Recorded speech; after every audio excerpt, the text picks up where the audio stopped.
Evening பிள்ளைகள், நாங்கள் இன்றைய தினம் மற்றொரு மீளாய்வு வகுப்பில் உங்களை சந்திக்கின்றோம். நான் நினைக்கிறேன் கடந்த வகுப்பில் நாங்கள் கோஆபரேட் கவர்னன்ஸை பற்றி விவரமாக பார்த்திருந்தோம். அதாவது கோஆபரேட் கவர்னன்ஸ் என்று சொன்னால் என்ன, கூட்டு ஆளுகை என்று சொன்னால் என்ன,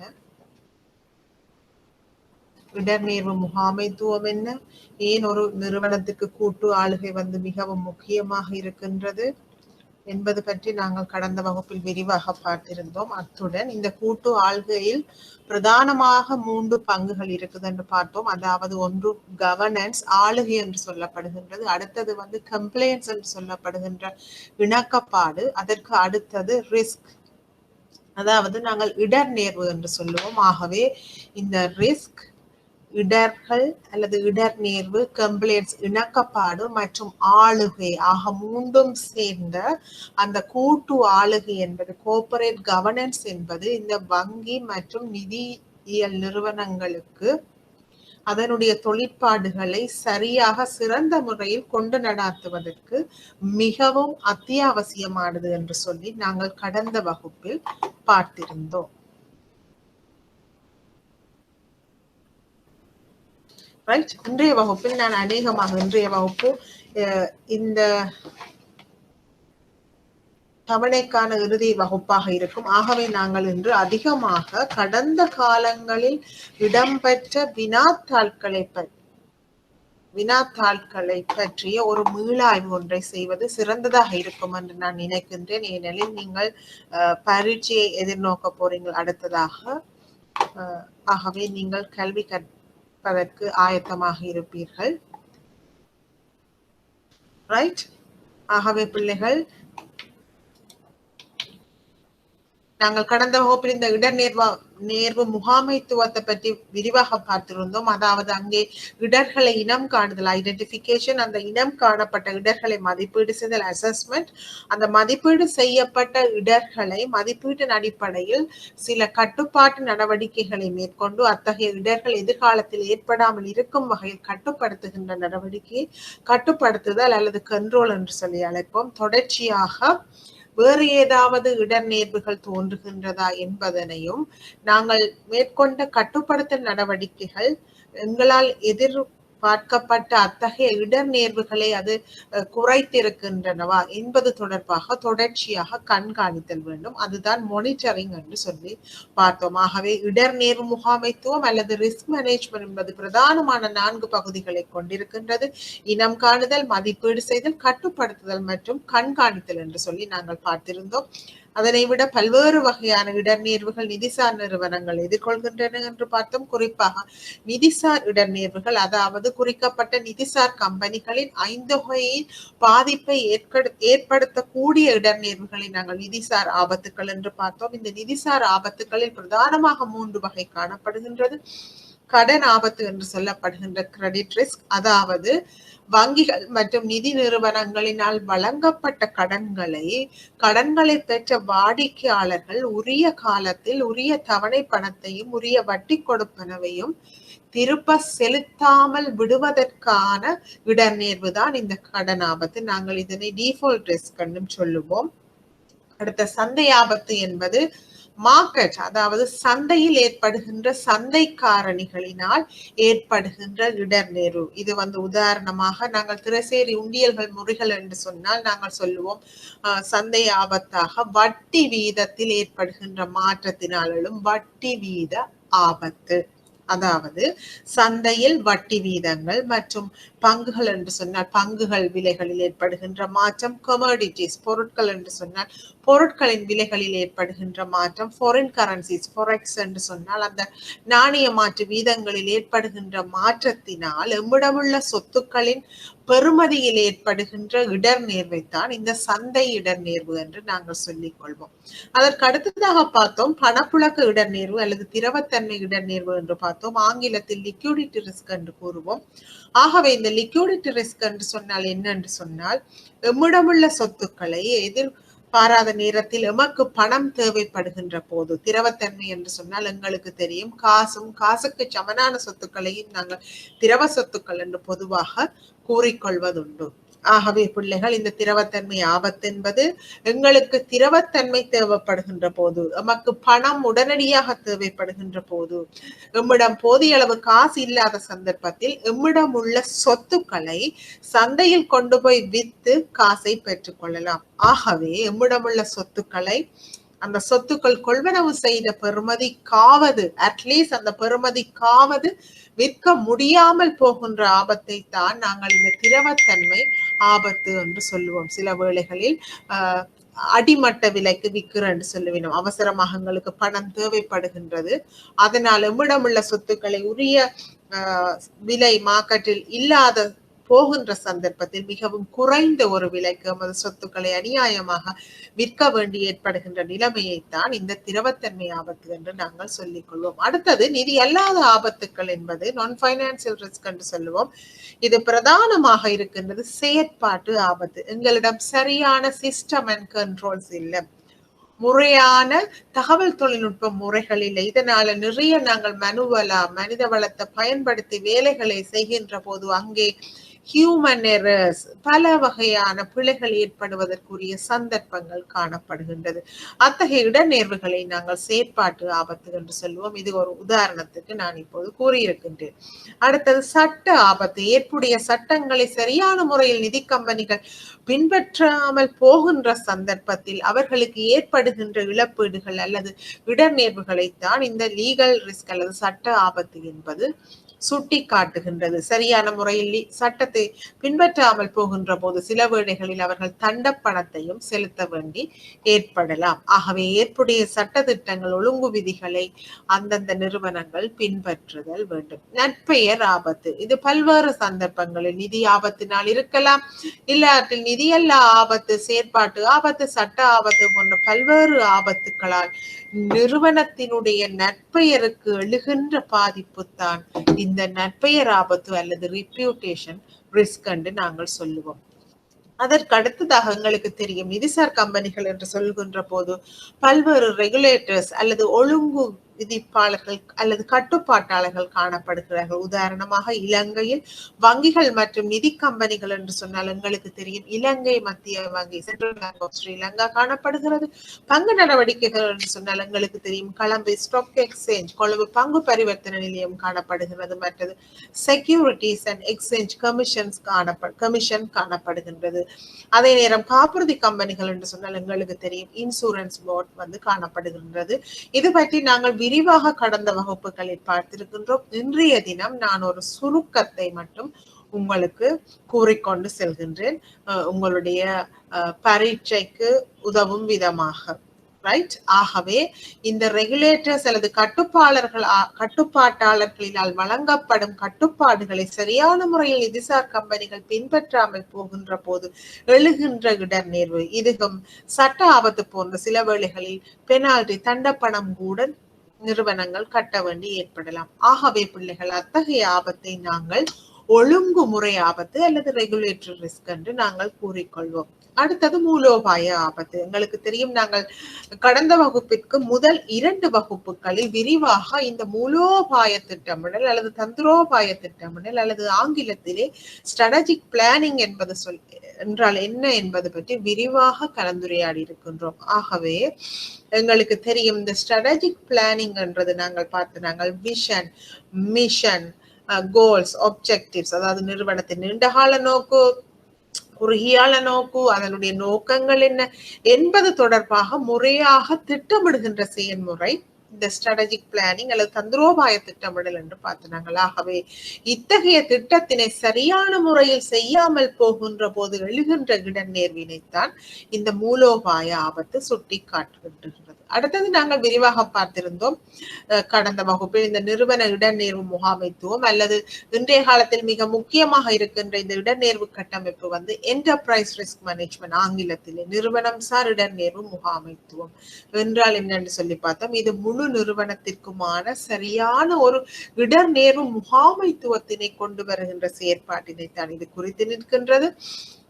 ரைட். அதாவது நிறுவனத்தின் செயற்பாடுகளை திட்டமிடுதல், ஒழுங்கமைத்தல், வழிநடத்துதல் மற்றும் கட்டுப்படுத்துதல் போன்ற செயல்முறைகளை வந்து இது குறித்து நிற்கின்றது. மேலும் இத்தகைய என்டர்பிரைஸ் ரிஸ்க் மேனேஜ்மெண்ட் வந்து குறிப்பாக 3 அடுக்கு பாதுகாப்பு மாதிரிகள் மேற்கொள்ளப்படுகிறது என்று பார்த்து நாங்கள் முதலாம் அடுக்கு பாதுகாப்பு என்று சொல்லப்படுகின்ற ஃபர்ஸ்ட் லைன் ஆஃப் டிஃபென்ஸ் இதன்கள் அந்தந்த செயற்பாட்டு திணைக்களங்கள் தமது திணைக்களங்களுக்குள் எழுகின்ற இடர்நேர்வுகளை இனம் கண்டு கட்டுப்படுத்துவதற்கு அவர்கள் பொறுப்பாக இருப்பார்கள். அதற்கு அடுத்ததாக இந்த செகண்ட் லைன் ஆஃப் டிஃபென்ஸ் என்று சொல்லப்படுகின்ற 2ஆம் அடுக்கு பாதுகாப்பு மாதிரிகள் உள்ளவர்கள் இந்த முதலாம் தரப்பினர் வந்து சரியாக இடநேர்வுகளை பேணுவதற்காக உதவி புரிபவர்களாக இவர்கள் காணப்படுவார்கள். சில வழிகளில் முதலாம் தரப்பினருக்கு தேவையான கொள்கை பத்திரங்கள், வழிகாட்டுதல்களை தயாரித்து வழங்குவார்கள்.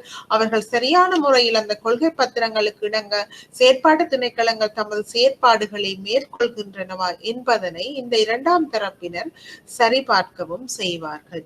ரைட். இதற்கு மேலதிகமாக தேர்ட் லைன் ஆஃப் டிஃபென்ஸ் என்று சொல்லப்படுகின்ற 3ஆம் அடுக்கு பாதுகாப்பு மாதிரியினர் கடந்த காலத்தில் இந்த குறிக்கப்பட்ட திணைக்களங்களினால் மேற்கொள்ளப்பட்ட வேலைகள், ஏற்புடைய சட்ட திட்டங்கள், ஏற்புடைய கொள்கை பத்திரங்கள், வழிகாட்டுதலுக்கு இணங்க சரியான முறையில் செய்யப்பட்டிருக்கின்றதா என்ற ஒரு உறுதிப்பாட்டினை நிறுவனத்தினுடைய சபைக்கு அல்லது இயக்குனர் சபைக்கு வழங்குவார்கள். எதனூடாக என்று சொன்னால் ஆடிட் கமிட்டி. எங்களுக்கு தெரியும் சபை கணக்காய்வு குழு காணப்படும், போர்டின் ஒரு உப குழு. அந்த குழுவிற்கு வந்து இவர்கள் இந்த அறிக்கையை வழங்குவார்கள். இந்த தேர்ட் லைன் ஆஃப் டிஃபென்ஸுக்கு மேலதிகமாக நாங்கள் நாங்கள் 3 அடுக்கு பாதுகாப்புக்கும் மேலதிகமாக அங்கால ரெகுலேட்டர்ஸ் காணப்படுவார்கள், கட்டுப்பாட்டாளர்கள். அதே நேரம் கணக்காய்வாளர்கள், எக்ஸ்டர்னல் ஆடிட்டர்ஸ், வெளியக கணக்காய்வாளர்களும்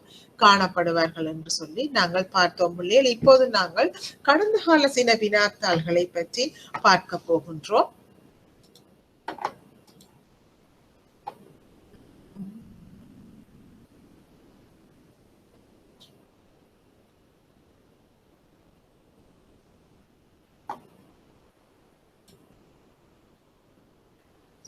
ரைட்.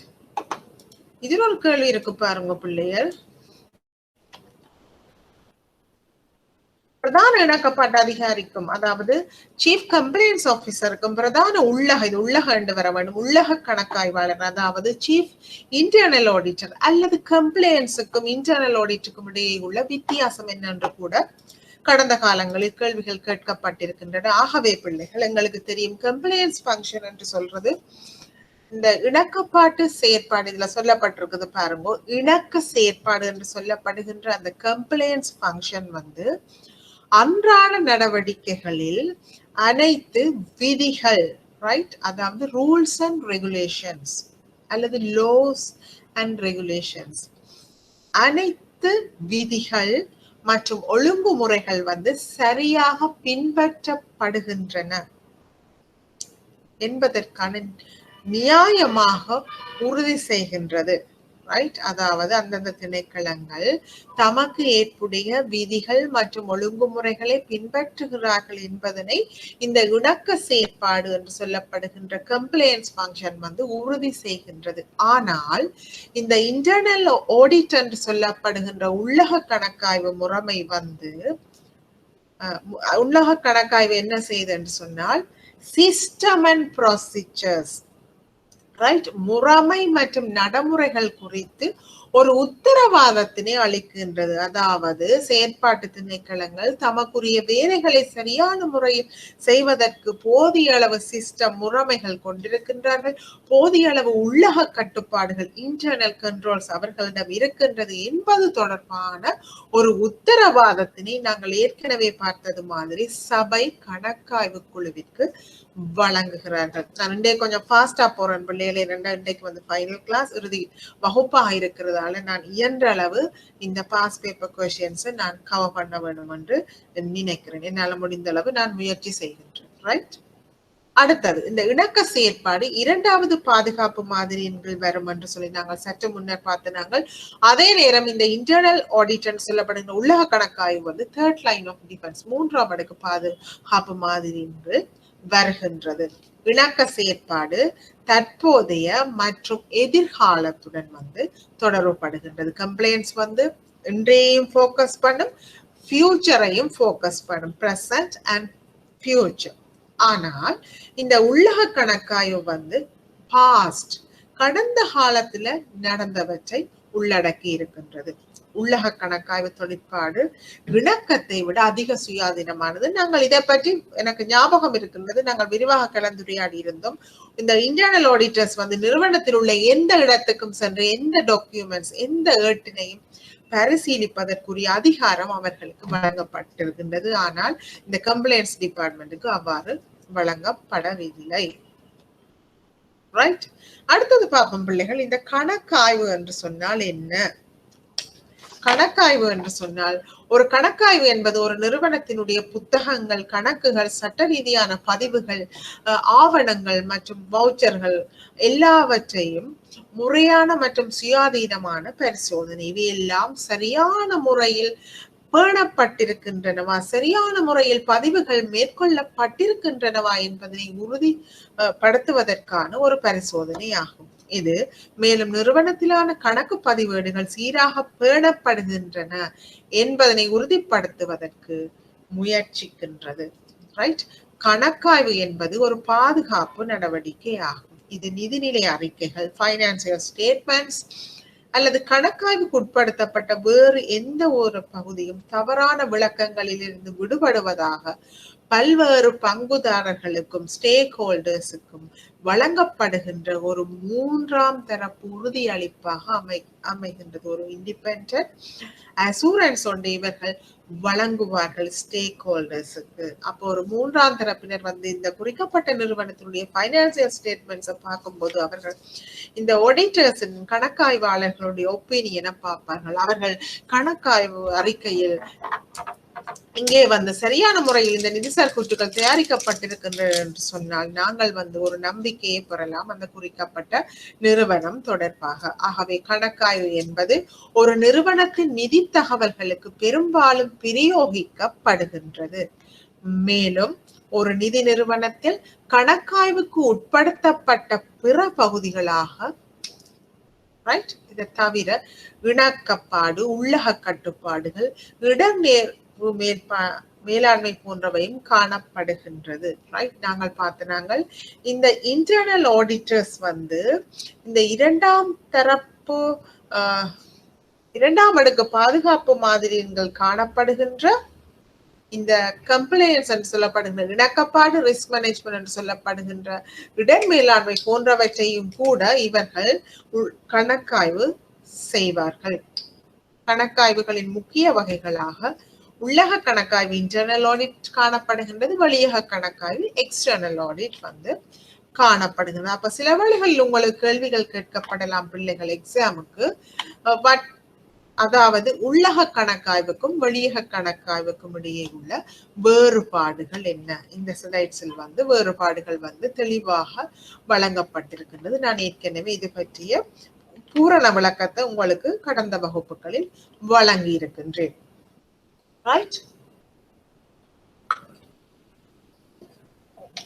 அடுத்தது ஒரு கேள்வி நான் பார்த்தேன். 2021 ஆண்டில் வந்திருக்கின்றது. இந்த ப்ரிஃபரன்ஷியல் ட்ரீட்மெண்ட் என்று சொன்னால் என்ன? அதாவது 2021 தான் நினைக்கிறேன், கடந்த காலத்தில் ஒரு வினாத்தாளில் வந்திருக்கின்றது. ஆகவே பிள்ளைகள், இந்த முன்னுரிமை நடவடிக்கைகள் என்று சொன்னால் நாங்கள் ஏற்கனவே விரிவாக பார்த்திருக்கின்றோம். தொடர்புடைய பிரிவினருக்கு, அதாவது இயக்குனர்களின் மனைவியாக இருக்கலாம், கணவனாக இருக்கலாம், பிள்ளைகளாக இருக்கலாம், சகோதரங்களாக இருக்கலாம், அந்த தொடர்புடைய கட்சியினர் அல்லது பிரிவினர் ரிலேட்டட் பார்ட்டிஸ் அவர்களுக்கு முன்னுரிமை அடிப்படையில் கடன்களை வழங்குகின்ற நடவடிக்கை அல்லது கொடுகடன்கள் மற்றும் முற்பணங்களுக்கு குறைவான வட்டி வீதத்தினை அறவிடுதல், அவர்களினால் வைப்பு செய்யப்படும் வைப்புகளுக்கு அதிகளவு வட்டி வீதத்தினை செலுத்துதல். மேலும் அவர்களுக்கு சார்பான சில விதிமுறைகளினை வழங்குதல், சலுகைகளை வழங்குதல், கட்டணங்களை குறைத்தல் அல்லது தள்ளுபடி செய்தல் போன்றவற்றை நாங்கள் இந்த ப்ரிஃபரன்ஷியல் ட்ரீட்மெண்ட்ஸ் என்று சொல்லுகின்றோம். ஓகே.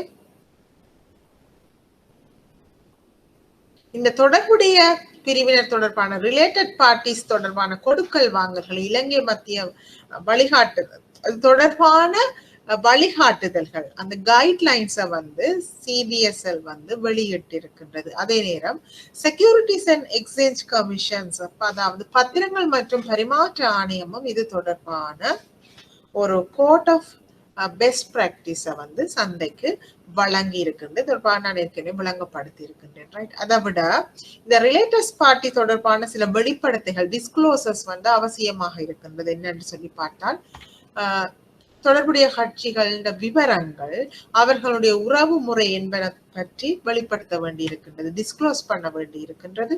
ஆகவே இந்த தொடர்புடைய கட்சி பரிவர்த்தனைகள் ரிலேட்டட் பார்ட்டி டிரான்சாக்ஷன் வந்து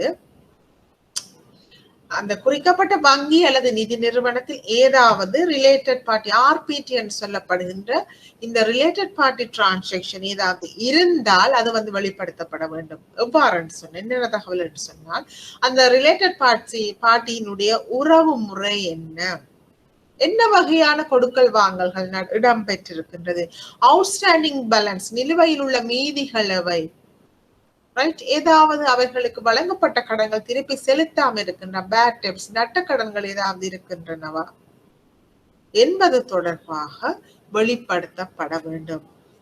இயக்குனர்கள் முக்கிய முகாமைத்துவ பணியர்கள் KMBs இயக்குனர்களினுடைய ரிலேட்டட் பார்ட்டிஸ் உறவினருக்காவது கொடுக்கல் வாங்கல் இடம்பெற்றிருந்தால் அல்லது நாங்கள் இந்த கீ என்று சொல்லப்படுகின்ற KMBs முக்கிய முகாமைத்துவ பணியாளர்கள் அவர்களுடைய ரிலேட்டட் பார்ட்டிஸ் பங்குதாரர்கள் ஸ்டேக் ஹோல்டர்ஸ் வேறு யாராவது பிற கட்சியினர். ரைட், இவ்வளவும் நாங்கள் இந்த முன்னுரிமை ரிலேட்டட் பார்ட்டிஸ் அல்ல அதாவது தொடர்புடைய கட்சியினரின் கொடுக்கல் வாங்கலுக்கு கீழ் நாங்கள் பிரதானமாக கடந்த வகுப்பில் நாங்கள் பார்த்திருந்தோம். ரைட்,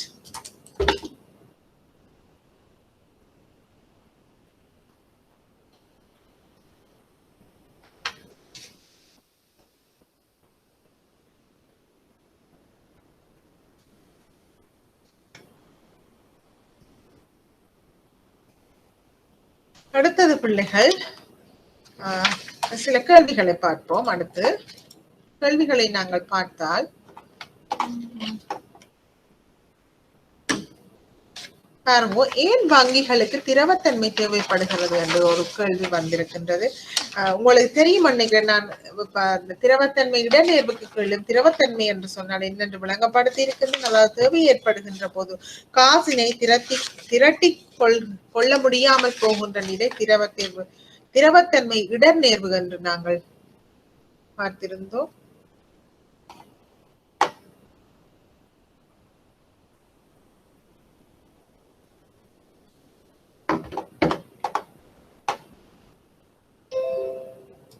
ரைட், ஆகவே ஏன் வங்கிகளுக்கு திரவத்தன்மை தேவைப்படுகின்றது பிள்ளைகள்? ஏன் திரவத்தன்மை தேவைப்படுகின்றது?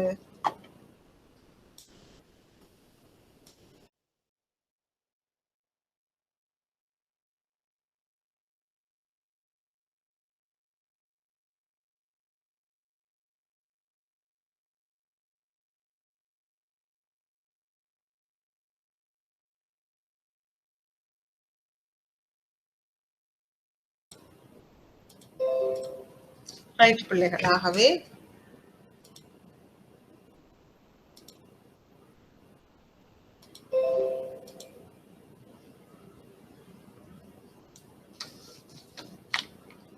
ஏனென்று சொன்னால் நிறுவனங்கள் தமது நாளாந்த நடவடிக்கைகளை கொண்டு செல்வதற்கு தமது நாளாந்த நடவடிக்கைகளில் ஏற்படுகின்ற செலவினங்களை ஈடு செய்வதற்கு day to day operational expenses நாளாந்த நடவடிக்கையில் ஏற்படுகின்ற அந்த செலவினங்களை ஈடு செய்வதற்கு அவர்களுக்கு காசு தேவைப்படுகின்றது. நீங்கள் ஏன் நிறுவனத்துக்கு காசு தேவை என்றதை மனதில் வைத்தீர்கள் என்று சொன்னால் இந்த கேள்விக்கு உங்களால் விடையளிக்கக்கூடியதாக இருக்கும். இதனை விட கஸ்டமர்ஸுக்கு லோன்ஸ் வழங்குறதுக்கு, அதாவது கடன்களை வழங்குறதுக்கு, ஏனென்றால் எங்களுக்கு தெரியும் நிதிசார் நிறுவனங்கள் என்று சொன்னால் கடன்களிடம் இருந்து அறவிடப்படுகின்ற வட்டி தான் பிரதான வருமானமாக காணப்படுகின்றது. ஆகவே பிள்ளைகள் கடன்களை வழங்குவதற்கு இந்த திரவத்தன்மை காசு தேவைப்படுகின்றது. மேலும் இந்த பப்ளிக் கான்பிடன்ஸ் பொதுமக்கள் மத்தியில் அந்த நம்பகத்தன்மையை பேணுவதற்கும் பணம் தேவைப்படுகின்றது. ஏனென்று சொன்னால் எமது நிதி நிறுவனங்களில் கொண்டு வந்து தமது காசை வைப்பிலிட்ட அந்த வைப்பாளர்கள் கேட்கின்ற போது அவர்களுக்குரிய அந்த வைப்பு தொகையினை நாங்கள் திருப்பி செலுத்த கூடியதாக இருக்க வேண்டும். ரைட்? ஆகவே இத்தகைய தேவைகளுக்காக வங்கிகளுக்கு திரவத்தன்மை தேவைப்படுகின்றது. அடுத்தது ஒரு கேள்வி வந்திருக்கின்றது பிள்ளைகள், இந்த நிதிசார் மோசடி என்று சொன்னால் என்ன?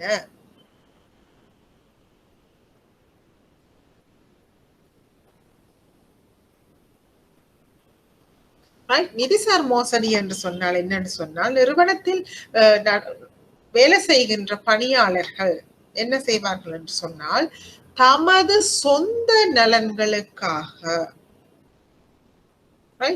திட்டமிட்டபடி சொந்த தேவைகளுக்காக கொடுக்கல் வாங்கல்களை மேற்கொள்கின்ற செயற்பாடு நிதி மோசடி என்று சொல்லப்படுகின்றது. அதாவது பொதுமக்களிடமிருந்து பெறப்பட்ட அந்த பணத்தை அல்லது முதலீட்டாளர்களிடமிருந்து பெறப்பட்ட அந்த முதலீட்டு தொகையினை பிழையாக தமது சொந்த நலனுக்காக தமது அக்கவுண்டுக்கு தமக்கு வருமானத்தை பெறுகின்ற நடவடிக்கை தான் நிதி மோசடி என்று சொல்லப்படுகின்றது.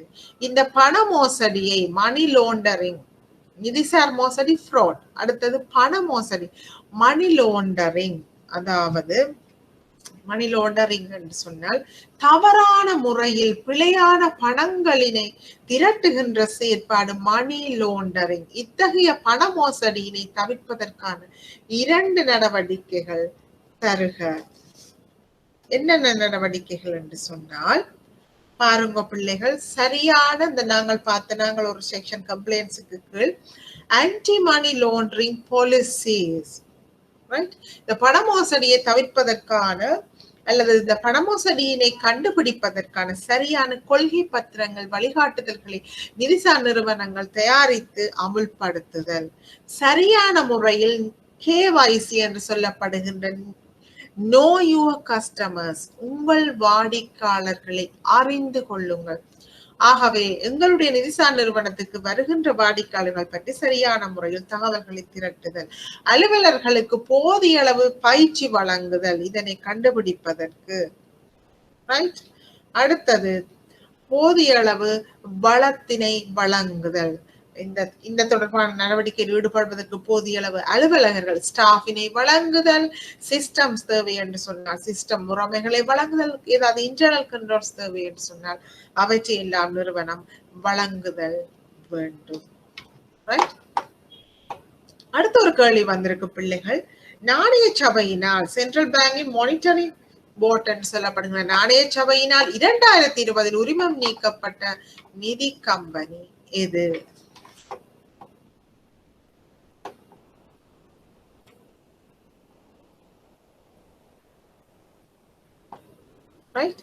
ஆகவே 2020 உரிமம் நீக்கப்பட்ட நிதி கம்பெனி எது என்று சொன்னால் உங்களுக்கு கேள்விப்பட்டிருப்பீர்கள், அண்மை காலங்களில் பத்திரிகைகளில் வந்திருக்கும் இலங்கை மத்திய வங்கியினால் வெளியிடப்பட்ட பிரஸ் ரிலீஸ், அதுல வந்திருக்கும் பத்திரிகை வெளியீட்டில் எல்லாம் வந்திருக்கின்றது த ஃபைனான்ஸ் கம்பெனி. எங்களுக்கு தெரியும் அண்மையில் த ஃபைனான்ஸ் கம்பெனியினுடைய உரிமம் நீக்கப்பட்டிருக்கின்றது.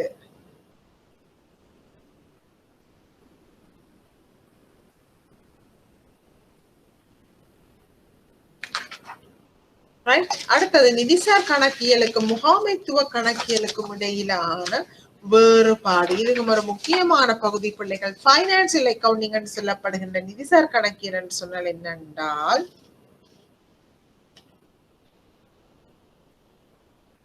பைனான்சியல் அக்கவுண்டிங் என்று சொன்னால் இது பப்ளிக் ஸ்டேக் ஹோல்டர்ஸுக்கு வழங்கப்படுகின்றது. அதாவது பொதுமக்கள் வெளியில் உள்ள நிறுவனத்தில் ஆர்வம் உள்ளவர்களுக்கு வழங்கப்படுகின்றது தகவல் பைனான்சியல் அக்கவுண்டிங். ஆனால் முகாமைத்துவ கணக்கியல் சொல்லப்படுகிற மேனேஜ்மெண்ட் அக்கவுண்டிங் நிறுவனத்திற்கு உள்ளே உள்ளவர்களினுடைய இன்டர்னல் பர்பஸ், உள்ளக நோக்கங்களுக்காக தயாரித்து வழங்கப்படுகின்றது. Focus mostly on offering information on those outside the organization. Right?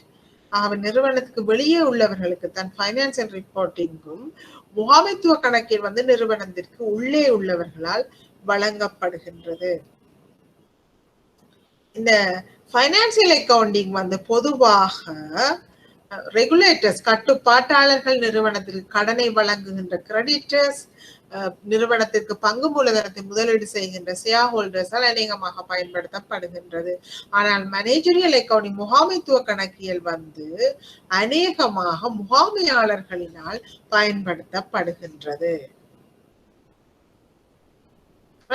நிதிசார் கணக்கியல் பொதுவாக ஹிஸ்டோரிக்கல் தகவல்களை கொண்டிருக்கின்றது, வரலாற்று ரீதியான கடந்த கால தகவல்களை கொண்டிருக்கின்றது. ஆனால் இந்த முகாமைத்துவ கணக்கியல் பொதுவாக forward looking எதிர்காலத்தை நோக்கமாக கொண்டு தயாரிக்கப்படுகின்றது.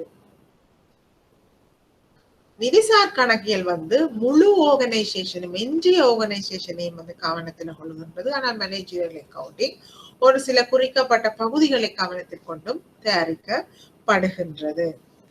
பைனான்சியல் அக்கவுண்டன்சி நிதிசார் கணக்கியல் லீகல் சட்டப்படியாக வேண்டிக் கொள்ளப்படுகின்றது, தயாரிக்கப்பட வேண்டும் என்று சொல்லி.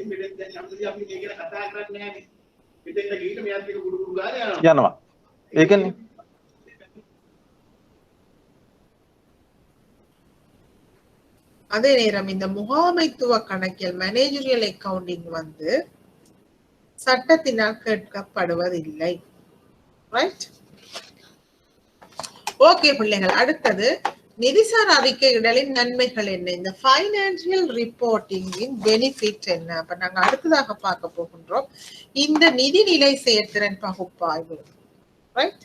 இதன் நாங்கள் பார்ப்போம் components of financial performance. ஒரு நிறுவனத்தினால் மேற்கொள்ளப்பட்ட கொடுக்கல் வாங்கல்களின் நிதிசார் செயற்திறன், அதனை அறிக்கையிடுகின்ற கூற்றுக்கள் தான் நிதிசார் கூற்றுக்கள் என்று சொல்லி பார்த்தோம். இந்த நிதிசார் கூற்றுக்களாக பைனான்சியல் பொசிஷன், நிதி நிலைமையை காட்டுகின்ற கூற்று, அதற்குத்தான் நாங்கள் சொல்லுவோம் பேலன்ஸ் ஷீட் என்று சொல்லப்படுகின்ற ஐந்தொகை.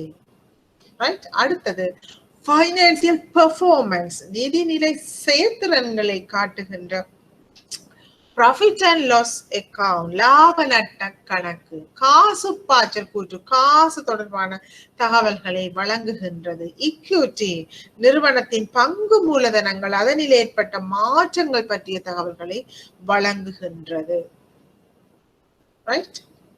ஆகவே பார்ப்போம், இத்தகைய நிதிநிலை கூற்றுக்களை தயாரித்து வழங்குவதன் நன்மைகள் என்ன, அதுதான் பிள்ளைகள் கேட்கப்பட்ட கேள்வி.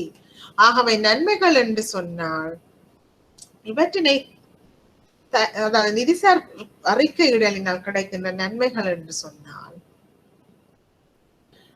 பெர்ஃபார்மன்ஸை கம்பேர் பண்ணக்கூடியதா இருக்கு, ஒப்பீடு செய்யக்கூடியதா இருக்கிறது. கடந்த காலங்களில் ஒப்பீடு செய்யலாம், பல்வேறு துறைகளுக்கு இடையில் ஒப்பீடு செய்யலாம், சக போட்டியாளர்களுடன் ஒப்பீடு செய்யலாம், பல்வேறு வகையான ஒப்பீடுகளுக்கு இது பயன்படுத்தப்படுகின்றது.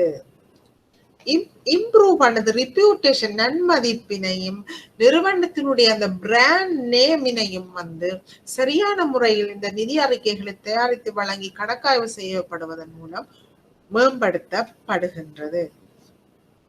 அடுத்தது increase understanding of risk and opportunities, இடர்நேர்வுகள் மற்றும் சந்தர்ப்பங்களை பற்றிய ஒரு புரிந்துணர்வை இத்தகைய கூற்றுக்களை தயாரிப்பதன் ஊடாக அதிகரிக்கின்றது. ரைட்? அடுத்து இந்த நிதிசார் மற்றும் நிதிசாரா செயற்பாடுகளுக்கு இடையிலான ஒரு தொடர்பினையும் இது மேம்படுத்துகின்றது.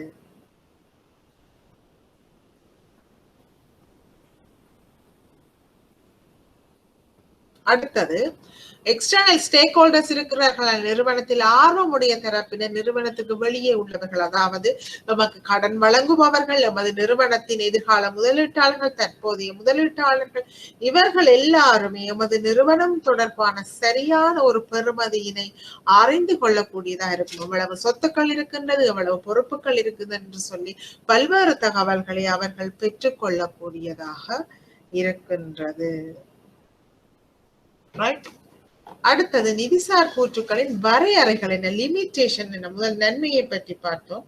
அடுத்து இந்த ஃபைனான்சியல் ஸ்டேட்மெண்ட்ஸினுடைய லிமிட்டேஷன்ஸ் என்னன்னு சொல்லி பார்த்தால், தகவல்கள் நாட் அடிக்குவேட், போதுமானதாக இல்லாமல் இருக்கலாம். சில வேளைகளில் உரிய தகவல்கள் சரியான முறையில் பேணப்படாமல் இருக்கலாம். அவ்வாறு செய்கின்ற போது இந்த கூற்றுக்கள் சரியான ஒரு தகவல்களை பிரதிபலிக்க மாட்டாது. Right? Most financial statements does not contain important qualitative information. எங்களுக்கு தெரியும் இந்த நிதிசார் கூற்றுக்கள் அநேகமாக எண்கள், இலக்கங்கள் தொடர்பான நிதிசார் அந்த தகவல்களை தான் தருமே வழிய அநேகமாக குவாலிட்டேட்டிவ், தர ரீதியான தகவல்களை வெளிப்படுத்துவது குறைவு. அடுத்தது இந்த நிதிசார் கூற்றுக்கள் ஹிஸ்டாரிக்கல் டேட்டா, கடந்த கால தகவல்களை தான் அடிப்படையாக கொண்டு தயாரிக்கப்படுகின்றது. ஃபார்வர்ட் லுக்கிங்காக இது இருப்பதில்லை.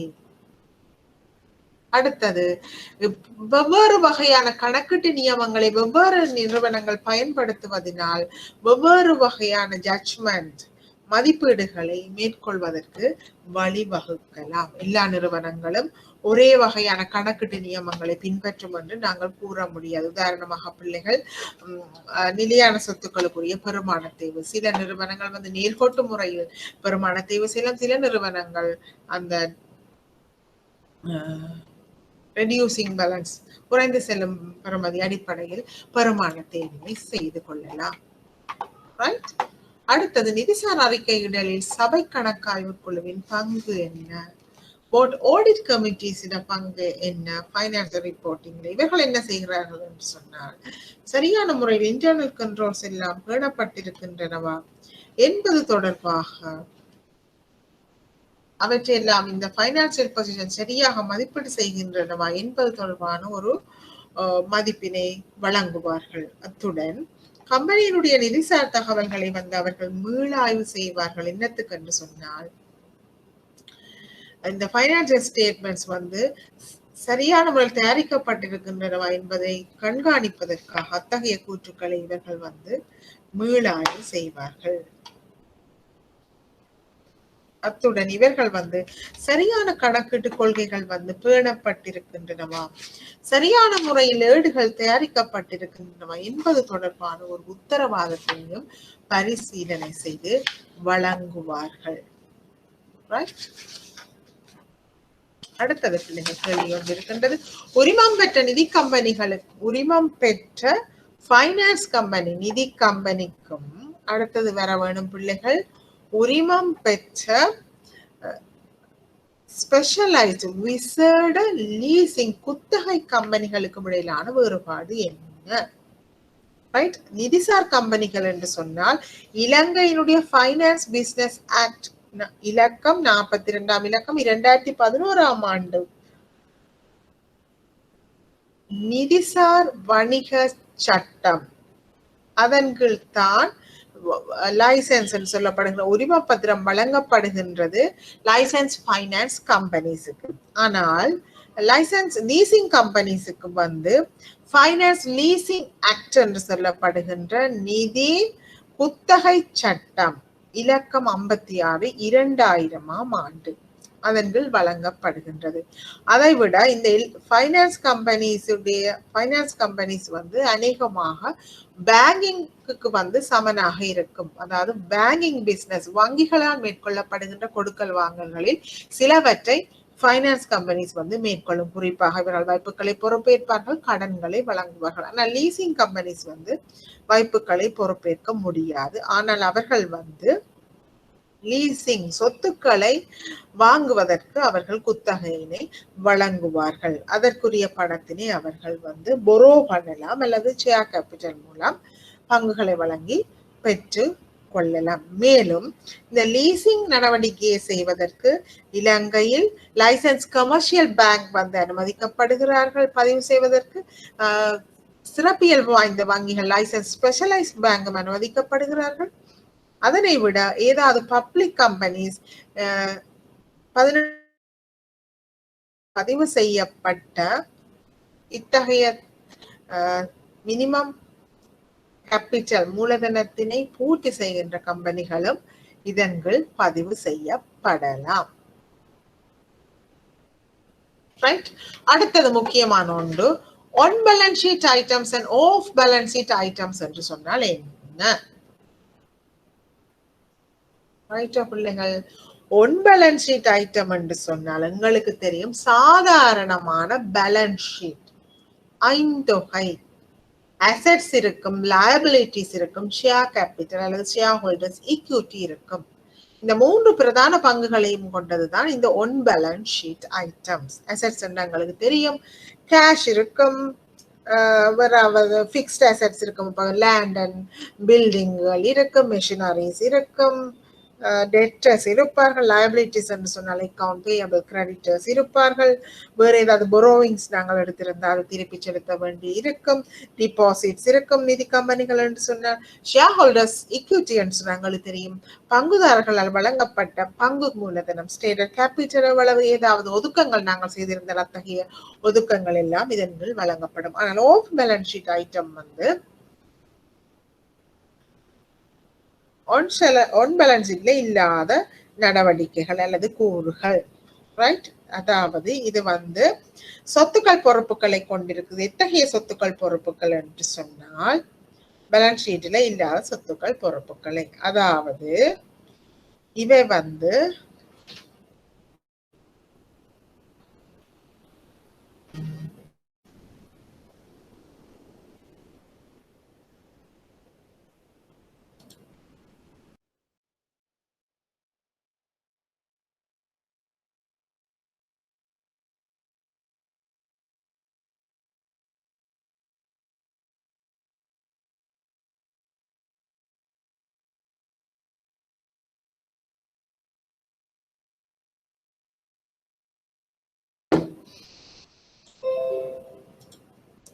ரைட். ஆகவே பிள்ளைகள், அதாவது இந்த ஆஃப் பேலன்ஸ் ஷீட் ஐட்டம்ஸ் நிறுவனத்துக்கு நேரடியாக சொந்தமாக இல்லை, அதே நேரம் டைரக்ட் ஒபிலிகேஷனும் இல்லை, அவர்கள் கொடுத்து தீர்க்க வேண்டும் என்று சொல்லி அத்தகைய செயற்பாடுகளைத்தான் இந்த ஆஃப் பேலன்ஸ் ஷீட் ஐட்டம்ஸ் கொண்டிருக்கின்றது. ரைட். இவை நேரடியாக அடையாளம் காணுவது கஷ்டமாக இருக்கும். எந்தெந்த பகுதிக்குள் இது உள்ளடக்கப்படலாம் என்று சொல்லி.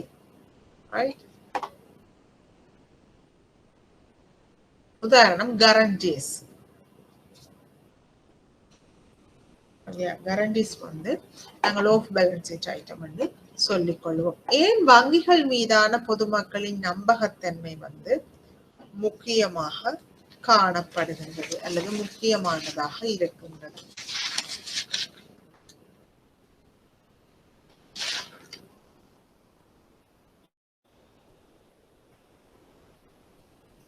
Right.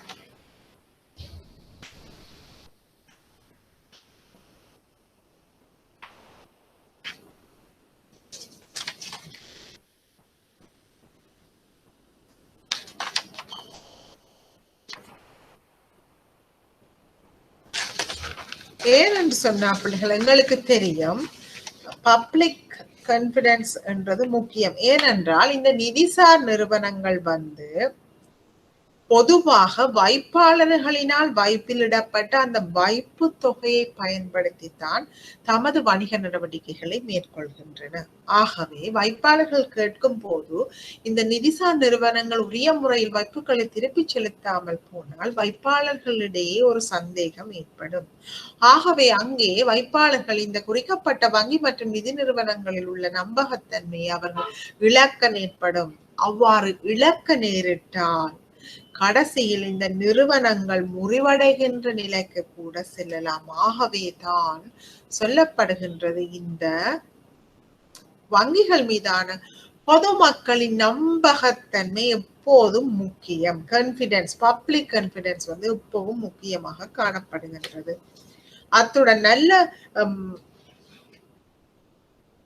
அட்ராக்ஷன் இருந்தால் என்ன செய்யலாம் என்று சொன்னா, நிறைய வாடிக்கையாளர்கள் இன்னும் வருவார்கள், நிறைய கொடுக்கல் வாங்கல்களை மேற்கொள்ளலாம், வணிகத்தினை மேலும் விரிவாக்கலாம். ரைட். ஆகவே இந்த நிறுவனங்கள் பொதுமக்களின் நம்பகத்தன்மை பேண முடியாமல் போனால் அவர்கள் என்ன நடக்கும் என்று சொன்னால் போதிய அளவு வாய்ப்புகளை அவர்களால் திரட்ட முடியாமல் போகும். அதனால் அவர்களுடைய வணிகத்தினை அவர்கள் கொண்டு செல்ல முடியாமல் போகும். ரைட். ஆகவே அவர்களுடைய நன்மதிப்பினை அது பாதிக்க கூடும். இந்த நன்மதிப்பு கடைசி நான் ஏற்கனவே சொன்ன மாதிரி ஒரு ஒட்டுமொத்தமான நிதியியல் முறைமையினுடைய வீழ்ச்சிக்கு வழிவகுக்க கூடும். அடுத்த பாருங்க பிள்ளைகள், too big to fail என்று சொன்னால் என்ன? ரைட். தொடர்ச்சியாக கலைச்சது சின்ன கொஞ்ச நேரம் ஒரு ஓய்வு ஒன்று எடுத்துட்டு தொடர்வோம்.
ரைட் பிள்ளைகள், too big to fail என்று சொன்னால் பாரிய ஒரு நிதி நிறுவனம், இந்த நிறுவனம் ஃபெயில் எங்களுக்கு தெரியும் தோல்வி அடைஞ்சால் அல்லது நிறுவனம் முறிவடைஞ்சால் அது ஒட்டுமொத்த நிதியியல் முறைமையும் பாதிக்கும்.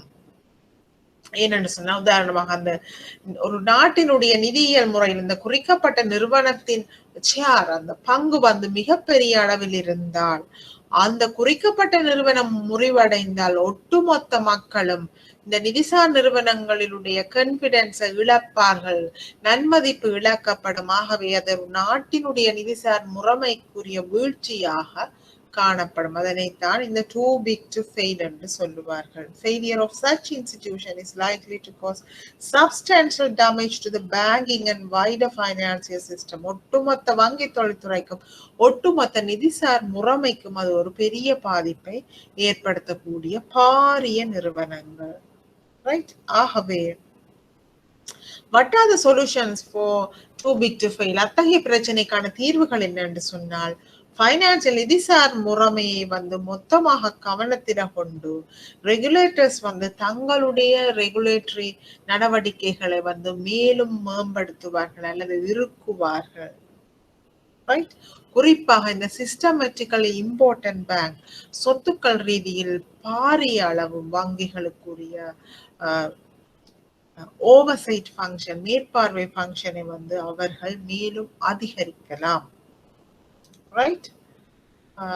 அதிக அளவு ஆபத்துக்களை எதிர்கொள்கின்ற முதலீட்டு நடவடிக்கைகளுக்குரிய இன்சென்டிவ்ஸ் அந்த கொடுப்பனவுகளை குறைப்பதனூடாக அவர்கள் என்னன்னு சொன்னால் பழைய காலங்களில் அதிக அளவு லாபத்தினை ஈட்டினால் இடர பற்றி கவலை இல்லை, நீங்கள் ப்ராஃபிட்டை ஏர்ன் பண்ணினா உங்களுக்கு ஒரு உபகார கொடுப்பனவு அல்லது ஒரு இன்சென்டிவ் ஒரு ஊக்கத்தொகை ஒன்று வழங்கப்படும். ஆகவே ஊழியர்கள் என்ன செய்தார்கள், தாம் அதிகமான பணத்தை பெறுவதற்காக இடர் நேர்வு கூடிய சொத்துக்களை முதலீடு செய்தார்கள். சில வேளைகளில் அந்த வங்கியே அதனூடாக முறிவடையக்கூடிய நிலைக்கும் வந்திருக்கின்றது. ஆகவே அத்தகைய இன்சென்டிவ்ஸ் கொடுப்பனவுகளை குறைத்தல், அதை விட மோர் ஃப்ரீக்வென்ட் ரிப்போர்ட்டிங் வங்கிகளினால் நிதி கம்பெனிகளால் மேற்கொள்ளப்படுகின்ற அத்தகைய அறிக்கையிடலை இன்னும் அந்த அறிக்கையிடல் காலங்களை இன்னும் குறைத்தல், அடிக்கடி அறிக்கையிட வைத்தல் மற்றும் மேலும்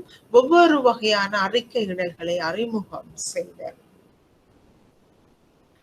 நல்ல ஒரு சவுண்ட் ஒரு பூரணமான ஒரு இடர் நேர்வு மேலாண்மை கட்டமைப்பினை அந்த நிறுவனத்தில் கொண்டு வருதல்.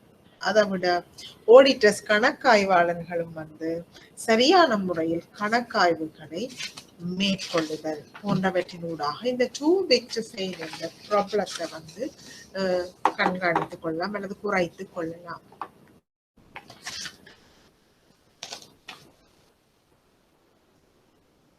அடுத்தது பிள்ளைகள், சில வழிகளில் உங்களுக்கு இதனை படிப்பிக்கவில்லையோ என்று எனக்கு ஒரு சந்தேகம் ஒன்று இருக்கின்றது. இன்றைய வகுப்பில் நாங்கள் இதனை கவர் பண்ணி விட்டு செல்லுவோம்.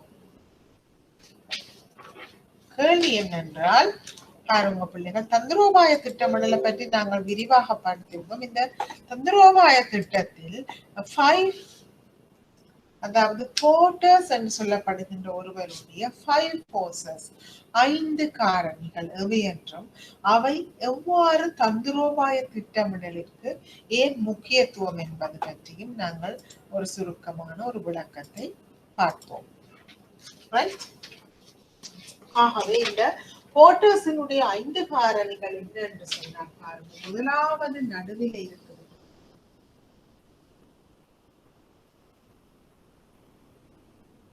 அதாவது தொழில்துறையின் போட்டித்தன்மை, ரைட்? அந்த தொழில்துறையினுடைய போட்டித்தன்மை.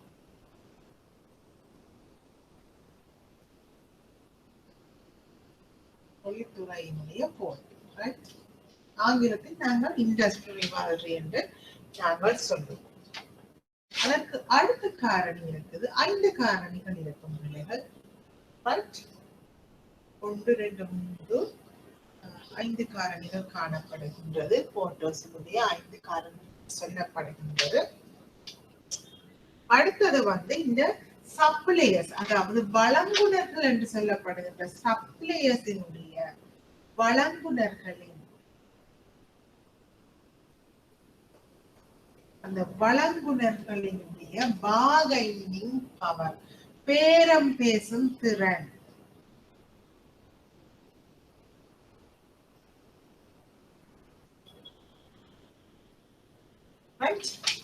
வழங்குனர்களினுடைய பேரம் பேசுகின்ற திறன்.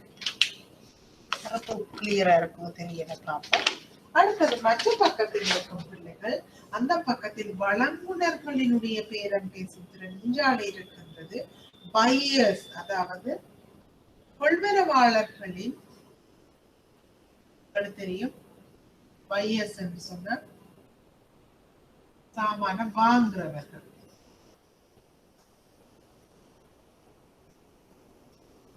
ஆகவே இந்த கொள்வனவாளர்களின் பார்கெனிங் பவர், பேரம், நான் ஏற்கனவே எழுதினேன், பேரம் பேசும் திறன். அடுத்தது பிள்ளைகள் 2 காரணிகள் இருக்கின்றது, ரைட்? அந்த காரணிகள் என்ன என்று சொன்னால், threat of entry, உள் நுழைவதற்கான அச்சுறுத்தல், நிறுவனத்திற்குள் நுழைவதற்கான அச்சுறுத்தல்.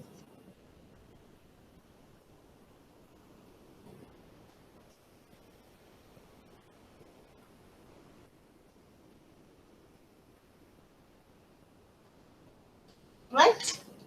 அடுத்த இறுதி காரணி வந்து threats of substitute, அதாவது பதிலீட்டு பொருட்கள் அதிகமாக காணப்பட்டினால் அத்தகைய பதிலீட்டு பொருட்களின் அச்சுறுத்தல்.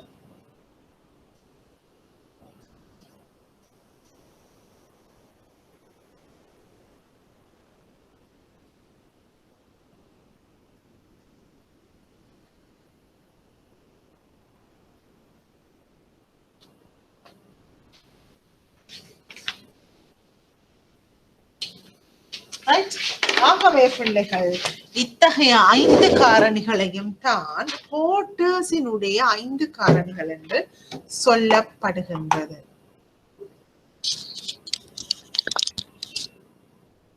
ரைட்? போர்ட்டர்ஸினுடைய 5 காரணிகள்.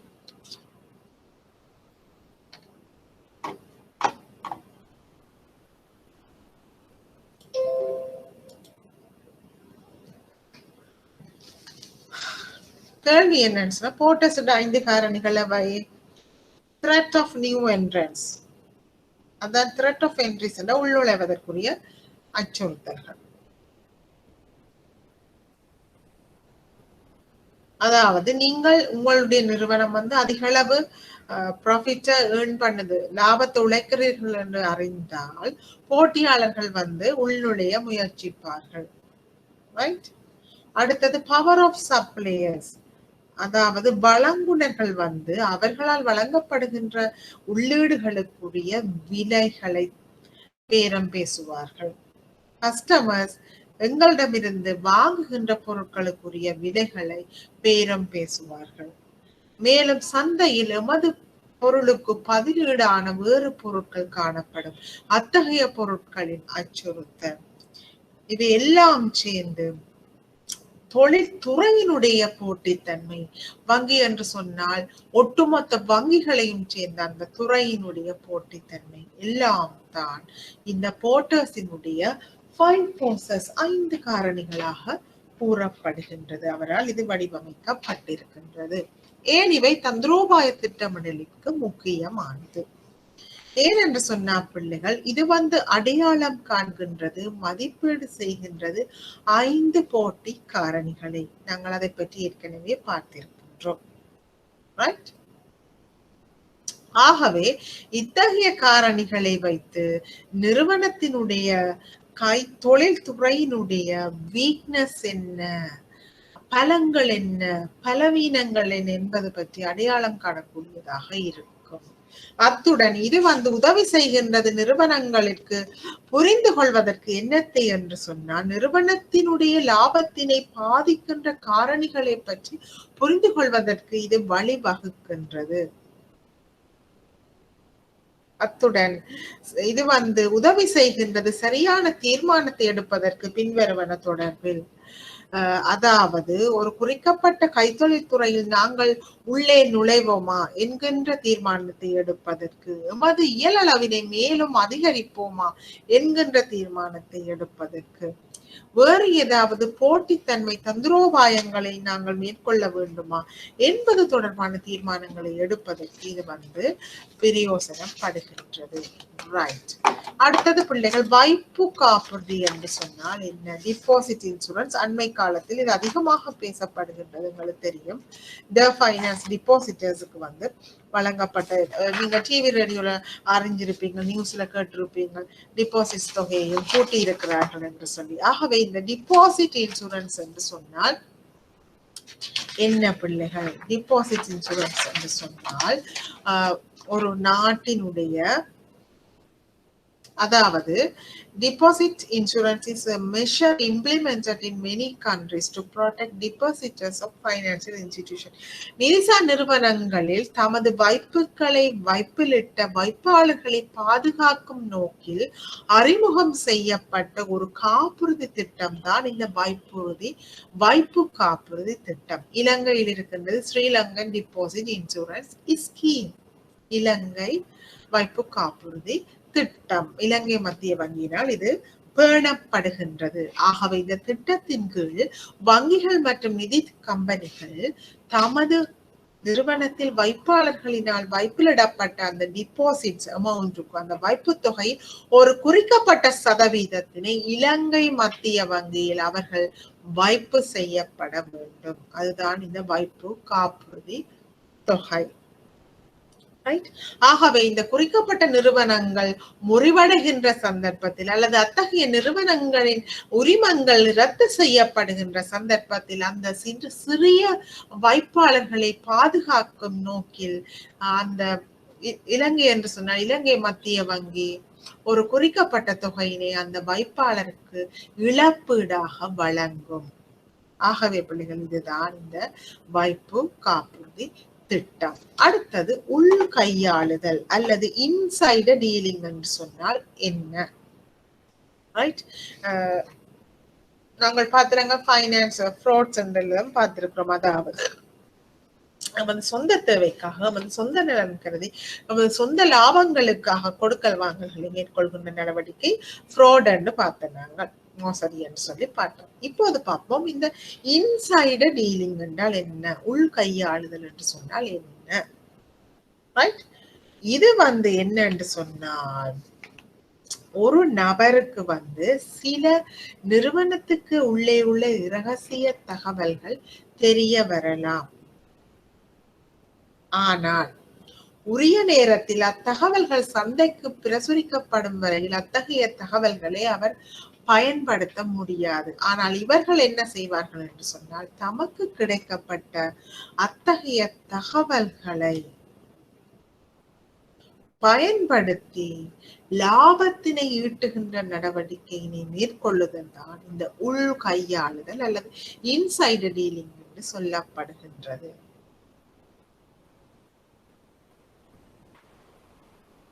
அதாவது இத்தகைய தகவல்களை பயன்படுத்தி தனது பர்சனல் சொந்த கொடுக்கல் வாங்கல்களுக்கு அல்லாடி தனக்கு தெரிந்த ஒருவருக்குரிய கொடுக்கல் வாங்கல்களுக்கு இத்தகைய இரகசிய தகவல்களை பயன்படுத்தி கொடுக்கல் வாங்கல்களை மேற்கொள்ளும் நடவடிக்கை இன்சைடர் டீலிங் என்று சொல்லப்படுகிறது. கடந்த காலங்களில் நிறைய அனுபவங்கள் இலங்கையும் சந்தித்திருக்கின்றது இன்சைடர் டீலிங் தொடர்பாக. பல பத்திரிகைகளில் செய்திகளில் இப்படி கூறப்பட்டிருக்கின்றது. உண்மையா பொய்யா என்று இன்னும் அவர்கள் நிரூபித்தால் உண்மையா பொய்யா என்று அறிந்து கொள்ளக்கூடியதாக இருக்கும். நாங்கள் இங்கே இந்த பாடத்திட்டத்துக்கு தெரிந்து கொள்ள வேண்டியது இந்த இன்சைடர் டீலிங் என்று சொன்னால் என்ன. ரைட், அடுத்தது பிள்ளைகள் நாங்கள் ஏற்கனவே பார்த்து விட்டோம். சீஃப் கம்ப்ளைண்ட்ஸ் ஆபீசர்ஸுக்கும் இந்த சீஃப் இன்டர்னல் ஆடிட்டருக்கும் இடையே உள்ள வேறுபாடு என்ன நாங்கள் ஏற்கனவே இது தொடர்பாக பார்த்து விட்டோம். ரைட், அடுத்த ஸ்லைட்டுக்கு நான் மூவ் பண்றேன்.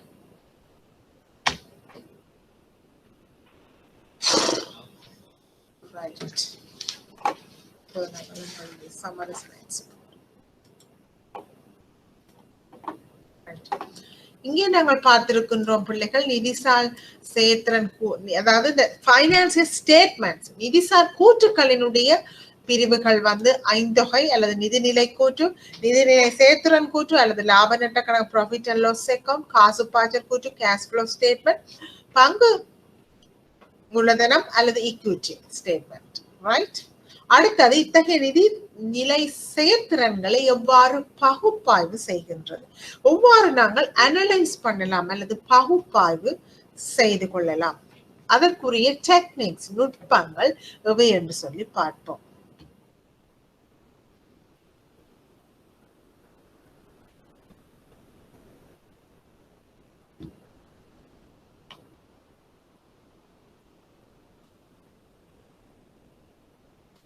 சொல்லி பார்த்தா அக்கவுண்டிங் டெக்னிக்ஸ் கணக்கியல் நுட்பங்கள் சிலது காணப்படுகின்றது.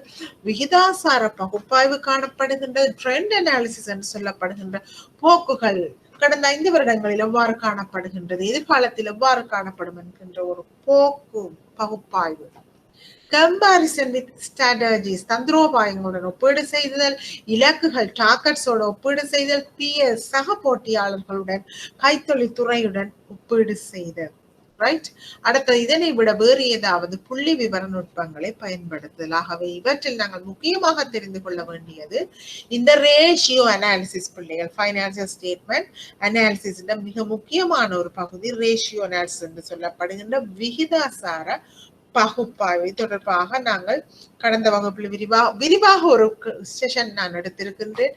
நீங்கள் அந்த செஷனை நீங்கள் ரிவ்யூ பண்ணி பார்த்தீர்கள் என்று சொன்னால் நீங்கள் அதற்குரிய விரிவான விளக்கத்தை பெறலாம். உதாரணமாக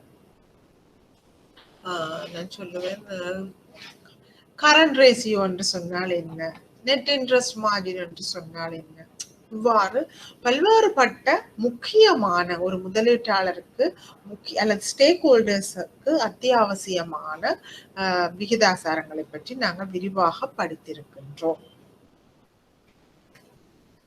ஆனால் எங்களுக்கு இங்கே கேள்வி வந்திருக்கின்றது பிள்ளைகள் என்னன்னு சொன்னால்,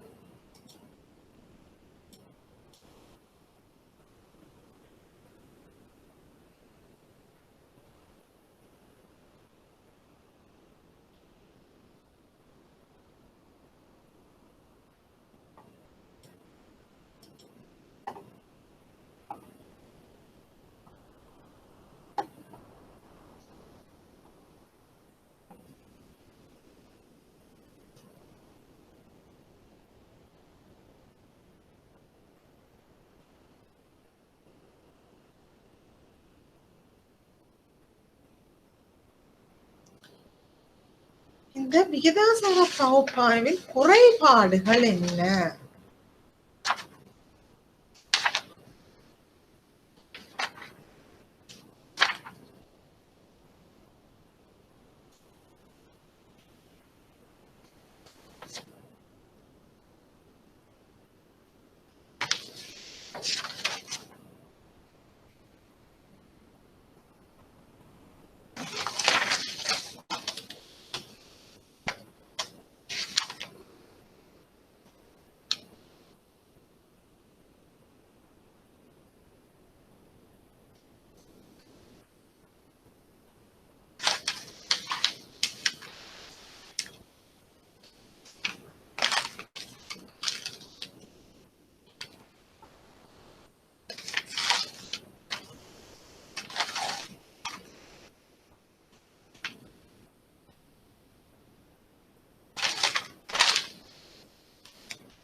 சின்ன ஒரு பிரேக் கண்டதுக்கு தொடரலாம்.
ரைட். ஆகவே பிள்ளைகள், இந்த விகிதாசார பகுப்பாய்வினுடைய குறைபாடுகள் என்னென்று சொன்னால், இந்த விகிதாசார பகுப்பாய்வில் பயன்படுத்தப்படுகின்ற தகவல்கள், இன்ஃபர்மேஷன் உண்மையான ஹிஸ்டோரிக்கல் டேட்டா, கடந்த கால வரலாற்று ரீதியான தகவல்களைத்தான் அடிப்படையாக கொண்டு காணப்படுகின்றது. எதிர்கால தகவல்களை இது பிரதிபலிப்பதில்லை. ரைட். இன்ஃப்ளேஷன் ரேட்ஸ், அதாவது பணவீக்க வீதம் சில வேளைகளில் மாறி இருக்கலாம். ஆனால் அப்படி மாறி இருந்தால் நாங்கள் கடந்த கால பெருமானங்களை இந்த கால விகிதாசாரங்களுடன் ஒப்பீடு செய்யும் போது அது சரியான ஒரு சந்தை தகவலை பிரதிபலிக்காது, சரியான ஒரு ஒப்பீடாக இருக்காது. ரைட். ஏன்னு சொன்னால், பணவீக்க மாற்றத்தினால் எங்களுடைய கொடுக்கல் வாங்கல்களின் பெறுமதிகள் மாற்றம் அடைந்திருக்கலாம்.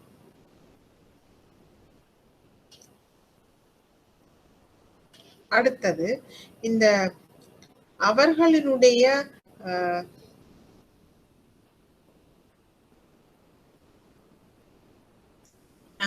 நாங்கள் பிள்ளைகள், உதாரணத்துக்கு 2 கம்பெனிகளுடைய தகவல்களை நாங்கள் ஒப்பீடு செய்கின்றோம். ஆனால் 2 கம்பெனிகளும் சில வேளைகளில் வெவ்வேறு வகையான கணக்கீட்டு நியமங்களை பின்பற்றலாம். அந்த 2 நிறுவனங்களும் வெவ்வேறு வகையான தந்திரோபாய தீர்மானங்களை மேற்கொண்டிருக்கலாம். ஆகவே அத்தகைய சந்தர்ப்பத்தில் நாங்கள் 2 நிறுவனங்களையும் ஒப்பீடு செய்கின்றது சில வேளைகளில் எங்களுக்கு சரியான முடிவினை தராமல் இருக்கலாம். ஆகவே நாங்கள் மேற்கூறப்பட்டவை தான் விகிதாசார பகுப்பாய்வின் குறைபாடுகள் என்று நாங்கள் கூறிக்கொள்ளலாம். ரைட். அடுத்த ஒரு கேள்வி பிள்ளைகள், அண்மையில் ரீசன்ட்ல இலங்கையில அதனுடைய வணிகத்தை முடிவுறுத்திய வங்கிகள் எவை? எவை என்று சொன்னால் ஐசிஐசிஐ என்று சொல்லப்படுகின்ற ஐசிஐசிஐ பேங்க், இது இந்தியாவில் உள்ள பேங்க். இங்கே பல காலமாக தமது கொடுக்கல் வாங்கல்களை கொண்டு நடத்தினார்கள். ஆனால் இப்போது தங்களுடைய நடவடிக்கைகள் காணும் என்று சொல்லி அவர்கள் தமது நடவடிக்கைகள் முடிவுறுத்தி விட்டார்கள் இலங்கையில். அதே போன்று ஆக்சிஸ் பேங்க் என்று சொல்லப்படுகின்ற இன்னும் ஒரு இந்திய வங்கி, 2 வங்கிகளும் இலங்கையில் தமது வணிகத்தை முடிவுறுத்தி கொண்டிருக்கின்றார்கள். ரைட். அடுத்த கேள்வி நாங்கள் ஏற்கனவே பார்த்துட்டோம். பிரதான இணக்கப்பாட்டு அதிகாரிக்கும் பிரதான உலக கணக்காய்வாளருக்கும் இடையே வேறுபாடு. மன்னிக்க வேண்டும் பிள்ளைகள், உலக கணக்காய்வாளர் என்று வந்துட்டது, நிச்சயமாக இல்லை, தமிழ் டைப்பிங்ல மிஸ்டேக். உலக கணக்காய்வாளர் என்று தயவு செய்து மாற்றிக்கொள்ளுங்க. அடுத்தது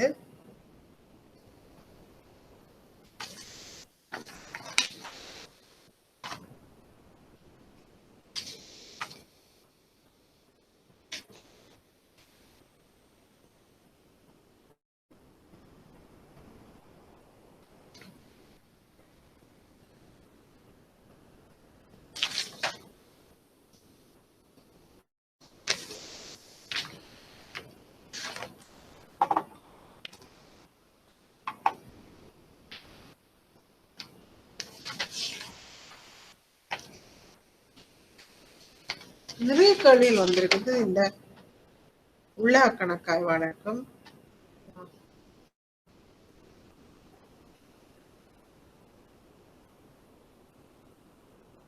இந்த இணக்கப்பாட்டு அதிகாரியும் கம்பியாக சொல்லி நிறைய பேப்பர், கடந்த கால பேப்பர்ல இது தொடர்பான கேள்விகள் அதிகமாக வந்திருக்கின்றன.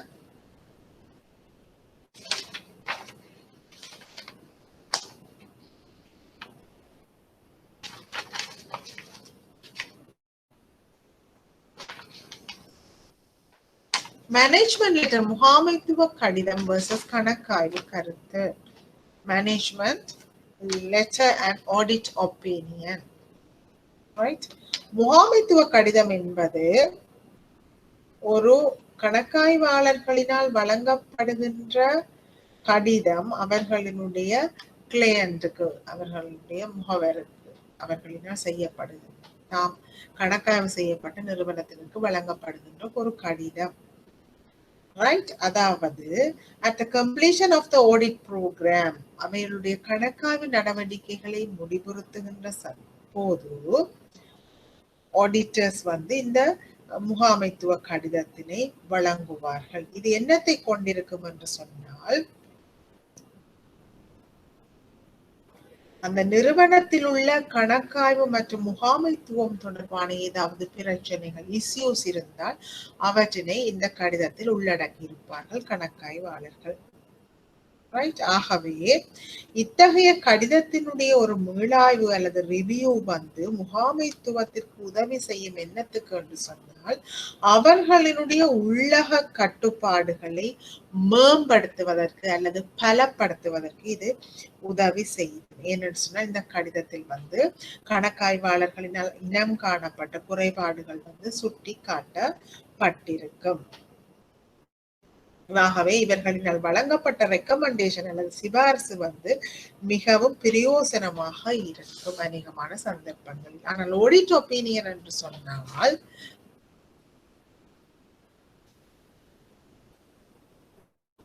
audit opinion ஒரு statement made by the external auditors to certify whether there is a reasonable assurance that the financial statements are free from material misstatements. கணக்காய்வு கருத்து என்பது நிறுவனத்தினால் தயாரிக்கப்பட்டுள்ள அதாவது நிதிசார் கூற்றுக்கள் ஒரு பாரிய அளவு பிழைகள் இல்லாமல் ஏற்புடைய கணக்காய்வு நியமங்களுக்கு ஏற்ற தயாரிக்கப்பட்டிருக்கின்றது என்று சொல்லி ஒரு ரீசனபிள் அசூரன்ஸ், ஒரு உறுதிப்பாட்டினை வழங்குகின்ற ஒரு கருத்து தான் இந்த கணக்காய்வு கருத்து அல்லது ஆடிட் ஒப்பீனியன் என்று சொல்லப்படுகின்றது. ஆகவே ஒரு ஆடிட்டர் ஒரு கணக்காய்வாளர் தீர்மானிக்கிறார், இந்த நிதிசார் கூற்றுக்கள் ஒரு நிறுவனத்தினுடைய நிதிசார் கூற்றுக்கள் சரியான முறையில் ஏற்புடைய கணக்காய்வு தரங்களுக்கு ஏற்ப தயாரிக்கப்பட்டிருக்கின்றனவா என்பது தொடர்பான ஒரு கருத்தினை வழங்கும் இந்த ஆடிட் ஒப்பீனியன். ஆனாலும் அங்கே பல்வேறு வகையான கணக்காய்வு கருத்துக்கள் வழங்கப்படலாம், அவர்களுடைய மதிப்பீடுகளினை பொறுத்து. ஆகவே இந்த எக்ஸ்டர்னல் ஆடிட்டர்ஸ் தான் அநேகம் இந்த கணக்காய்வு கருத்தினை வழங்குவார்கள்.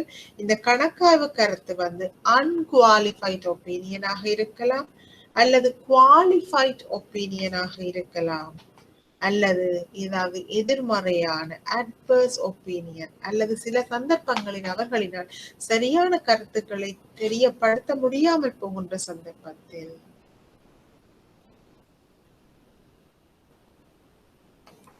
அவர்கள் கணக்காய்வு கருத்தில் இருந்து விலகி நிற்கலாம். Disclaimer of opinion. இது தொடர்பாக நாங்கள் internal audit versus external audit கணக்காய்வு செக்ஷன்கள் விரிவாக படித்திருக்கின்றோம் பிள்ளைகள்.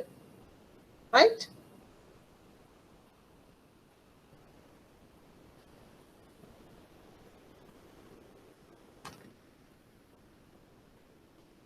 அடுத்த கொஞ்சம் யோசிங்கோ. இந்த ஸ்ட்ரெஸ் டெஸ்டிங் என்று சொன்னால் என்ன, இணக்கப்பாட்டு சோதனை கம்ப்ளைண்ட்ஸ் டெஸ்டிங் இந்த ஷார்ட் நோட்ஸுக்கு சில கேட்கப்படலாம். Stress testing versus complaints testing.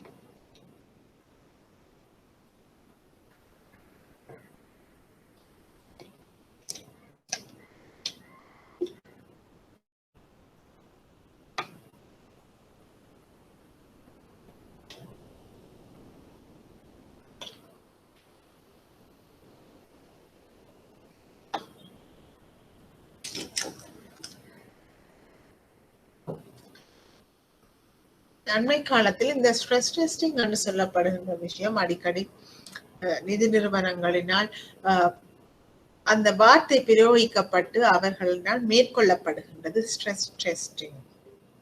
ஆகவே பிள்ளைகள், இந்த ஸ்ட்ரெஸ் டெஸ்டிங் என்பது ஒரு பகுப்பாய்வாக காணப்படுகின்றது. அதாவது adverse hypothetical economic scenarios, அதாவது இங்கே எதிர்வு கூறப்படுகின்றது ஒரு எடுத்துக்காட்டான ஒரு adverse, ஒரு பாதகமான ஒரு பொருளாதார நிலைமை ஒன்று ஏற்படுகின்ற போது எமது நிறுவனம் அத்தகைய இடர்பாடுகளிலிருந்து மீள்வதற்கு போதுமான மூலதனத்தினை அல்லது திரவத்தன்மை அல்லது ஏர்னிங்ஸ் என்று சொல்லப்படுகின்ற வருவாய்களை கொண்டிருக்குதா, ஏதாவது எதிர்பாராத பொருளாதார பிரச்சனைகள் இடம்பெற்றால் எமது நிறுவனம் தாக்கு பிடிக்குமா என்பது தொடர்பான ஒரு சோதனை நடத்துவதுதான் இந்த அழுத்த சோதனை அல்லது ஸ்ட்ரெஸ் டெஸ்டிங் என்று சொல்லுவோம். ரைட்? இத்தகைய பரிசோதனைகள் நிறுவனத்தினை மதிப்பீடு செய்வதற்கு உதவுகிறது. என்னத்தை என்று சொன்னால், ஒரு நிறுவனம் போதிய அளவு வளங்களை கொண்டிருக்கின்றதா, ஏதாவது ஒரு கிரைசிஸ், ஒரு இடர் வரும்போது அதிலிருந்து மீண்டெழுவதற்குரிய போதிய வளங்களினை கொண்டிருக்கின்றதா என்பதனை அறிந்து கொள்வதற்கு இது உறுதி செய்கின்றது. ஆனால் கம்ப்ளைண்ட் டெஸ்டிங் என்று சொல்லப்படுகின்ற இந்த இணக்கப்பாட்டு சோதனையானது இதுவும் ஒரு நுட்பம் தான். இது என்னத்துக்கு பயன்படுத்தப்படுகிறது என்று சொன்னால், whether the systems and controls, முறைமைகளும் கட்டுப்பாடுகளும், ஒரு நிறுவனத்தினுடைய முறைமைகள் மற்றும் கட்டுப்பாடுகள் உள்ளக ரீதியாகவும் வெளியக ரீதியாகவும் வழங்கப்பட்ட ஸ்டாண்டர்ட்ஸ், நியமங்களை பின்பற்றி இருக்கின்றதா என்பதனை இது உறுதிப்படுத்துகின்றது இந்த இணக்கப்பாட்டு சோதனை.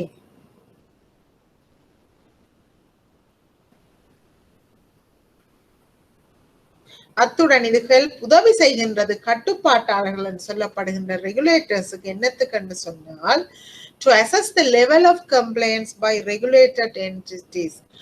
ஒழுங்குமுறைப்படுத்தப்பட்ட நிறுவனங்களினால் உரிய முறையில் நாங்கள் சட்டங்கள் ஒழுங்கு விதிகள் பேணப்படுகிறது என்பதனை உறுதிப்படுத்துவதற்கும் இது கட்டுப்பாட்டாளர்களுக்கு உதவுகின்றது.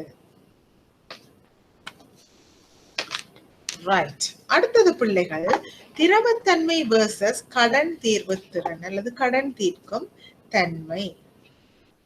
திரவத்தன்மை என்று சொன்னால் நாங்கள் பல்வேறு சந்தர்ப்பங்களில் படித்திருக்கின்றோம். தேவைப்படுகின்ற போது பணத்தினை திரட்டுகின்ற இயலுமை திரவத்தன்மை. எங்களிடம் உள்ள காசும் காசுக்கு சமனான சொத்துக்களும் திரவ சொத்துக்கள். ஆகவே இந்த திரவத்தன்மை என்று சொல்லுவது, liquidity refers to the ability of a firm to mobilize assets, use them to service debt, fund current operations and react quickly to changes in business conditions. அதாவது எங்களால் கொடுத்து தீர்க்க வேண்டி இருக்கின்ற கடன்களை உரிய காலத்தில் கொடுத்து தீர்த்தல், எங்களுடைய நாளாந்த நடவடிக்கையில் ஏற்படுகின்ற செலவினங்களை ஈடு செய்தல், எதிர்பாராத ஏதாவது தேவை ஏற்படுகின்ற போது இலகுவாக பணத்தினை திரட்டுகின்ற நடவடிக்கை தான் லிக்விடிட்டி. இது பொதுவாக ஒரு குறுகிய கால எண்ணக்கருவாக இருக்கும், ஷார்ட் டேர்ம் கன்செப்டாகத்தான் காணப்படும். ஆனால் சோல்வென்சி என்பது ரைட், இதுவும் ஒரு திரவத்தன்மையுடன் தொடர்பட்டிருந்தாலும் நிறுவனத்தினுடைய ஓவரால் ஒட்டுமொத்தமான கடன் தீர்க்கும் தன்மையை இது பிரதிபலிக்கின்றது. அதாவது நிறுவனத்தின் இயலுமை என்னத்துக்கு என்று சொன்னால் அதனுடைய நீண்டகால கடப்பாடுகளை பூர்த்தி செய்வதற்குரிய இயலுமை நிறுவனத்துக்கு இருக்கின்றதா என்பதனை இது சுட்டி காட்டுகின்றது. Right? It is related to overall capital picture of a firm. ஒட்டுமொத்தமாக நிறுவனத்தின் மூலதனம் தொடர்பான ஒரு எண்ணக்கருவாக இது காணப்படுகின்றது.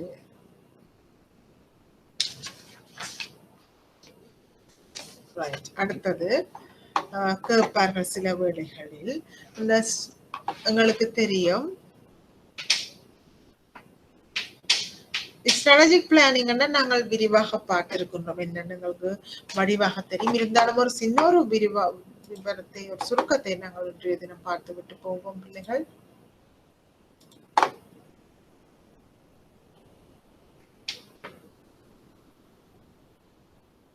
அதாவது அனைத்து நிறுவனங்களிலும் உள்ள முகாமையாளர்கள் தங்களுடைய நிறுவனத்தின் தற்போதைய சூழ்நிலைகள் மற்றும் வாய்ப்புகள், ரைட், அதாவது opportunities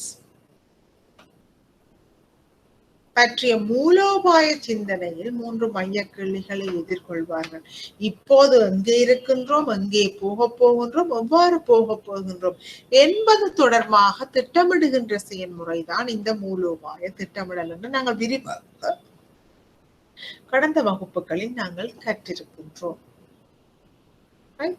இந்த மூலோபாய திட்டமிடல் குறிப்பாக தொலைநோக்கு என்று சொல்லப்படுகின்ற விசன், பணி என்று சொல்லப்படுகின்ற மிஷன், பெருமானங்கள் என்று சொல்லப்படுகின்ற வேல்யூஸ், நோக்கங்கள் என்று சொல்லப்படுகின்ற ஆப்ஜெக்டிவ்ஸ் மற்றும் குறிக்கோள்கள் என்று சொல்லப்படுகின்ற கோல்ஸ் மற்றும் சுற்றுச்சூழல் நுட்ப சோதனைகள், ஸ்ட்ரென்த், வீக்னஸ், ஆப்பர்ச்சுனிட்டிஸ், த்ரெட்ஸ், பலம், பலவீனம், வாய்ப்புகள், அச்சுறுத்தல்கள் போன்றவையா கொண்டு மேற்கொள்ளப்படுகின்ற ஸ்வட் பகுப்பாய்வு, வேறு ஏதாவது பிசினஸ் ஸ்ட்ராட்டஜிஸ், வணிக உத்திகள், முக்கிய செயற்திறன் குறிகாட்டிகள், கீ பெர்ஃபார்மன்ஸ் இண்டிகேட்டர்ஸ் என்பனவற்றை திட்டமிட்டு கண்காணிக்கின்ற செயல்முறைதான் இந்த மூலோபாய திட்டமிடல் என்று நாங்கள் பார்த்தோம். இதன் கீழ் பல்வேறுபட்ட விரிவாக்க உத்திகளை பற்றியும் நாங்கள் கடந்த வகுப்பில் கற்றிருக்கின்றோம். ரைட். அடுத்து பார்க்கிறாங்க, இந்த மூலோபாய திட்டமிடலின் கட்டமைப்பு எவ்வாறு காணப்படுகின்றது என்று சொன்னால் எங்களுக்கு தெரியும். விஷன் மிஷனை உருவாக்குதல், பிறகு என்ன செய்ய வேண்டும் என்று சொன்னால் அதனை கொண்டு சின்ன சின்னனாக உடைத்து ஆப்ஜெக்டிவ்ஸை உருவாக்குவோம். அந்த நோக்கங்கள். பிறகு அந்த நோக்கங்களை எவ்வாறு அடையலாம் என்பதற்குரிய தந்திரோபாயங்களை நாங்கள் உருவாக்குவோம். பிறகு அந்த உருவாக்கப்பட்ட தந்திரோபாயங்களை இம்ப்ளிமெண்ட் பண்ணுவோம், அமுலாக்கம் செய்வோம். பிறகு அந்த அமுலாக்கம் செய்யப்பட்ட தந்திரோபாயங்களை அளவீடு செய்து மதிப்பீடு செய்வோம். ஆகவே இவ்வளவு பொறிமுறைகளையும் உள்ளடக்கியது தான் இந்த ஸ்ட்ராட்டஜிக் பிளானிங் ஃப்ரேம்வொர்க், மூலோபாய திட்டமிடல் கட்டமைப்பு. ரைட்? இதன் கீழ் பொதுவாக 3 முக்கிய பிரிவுகள் காணப்படுகின்றது. ஸ்ட்ராட்டஜி ஃபார்முலேஷன், மூலோபாய உருவாக்கம், அதன் கீழ் விஷன், மிஷன், இந்த ஆப்ஜெக்டிவ்ஸ், வேல்யூஸ் அது எல்லாத்தையும் ஃபார்ம் பண்றது. அடுத்தது ஸ்ட்ராட்டஜி generate strategies இந்த strategic formulation வரும். implement strategies strategy implementation வரும். strategy evaluation, மூலோபாய மதிப்பீட்டின் கீழ் மூலோபாயங்களை அளவீடு செய்து மதிப்பிடுகின்ற செயல்முறை காணப்படுகின்றது.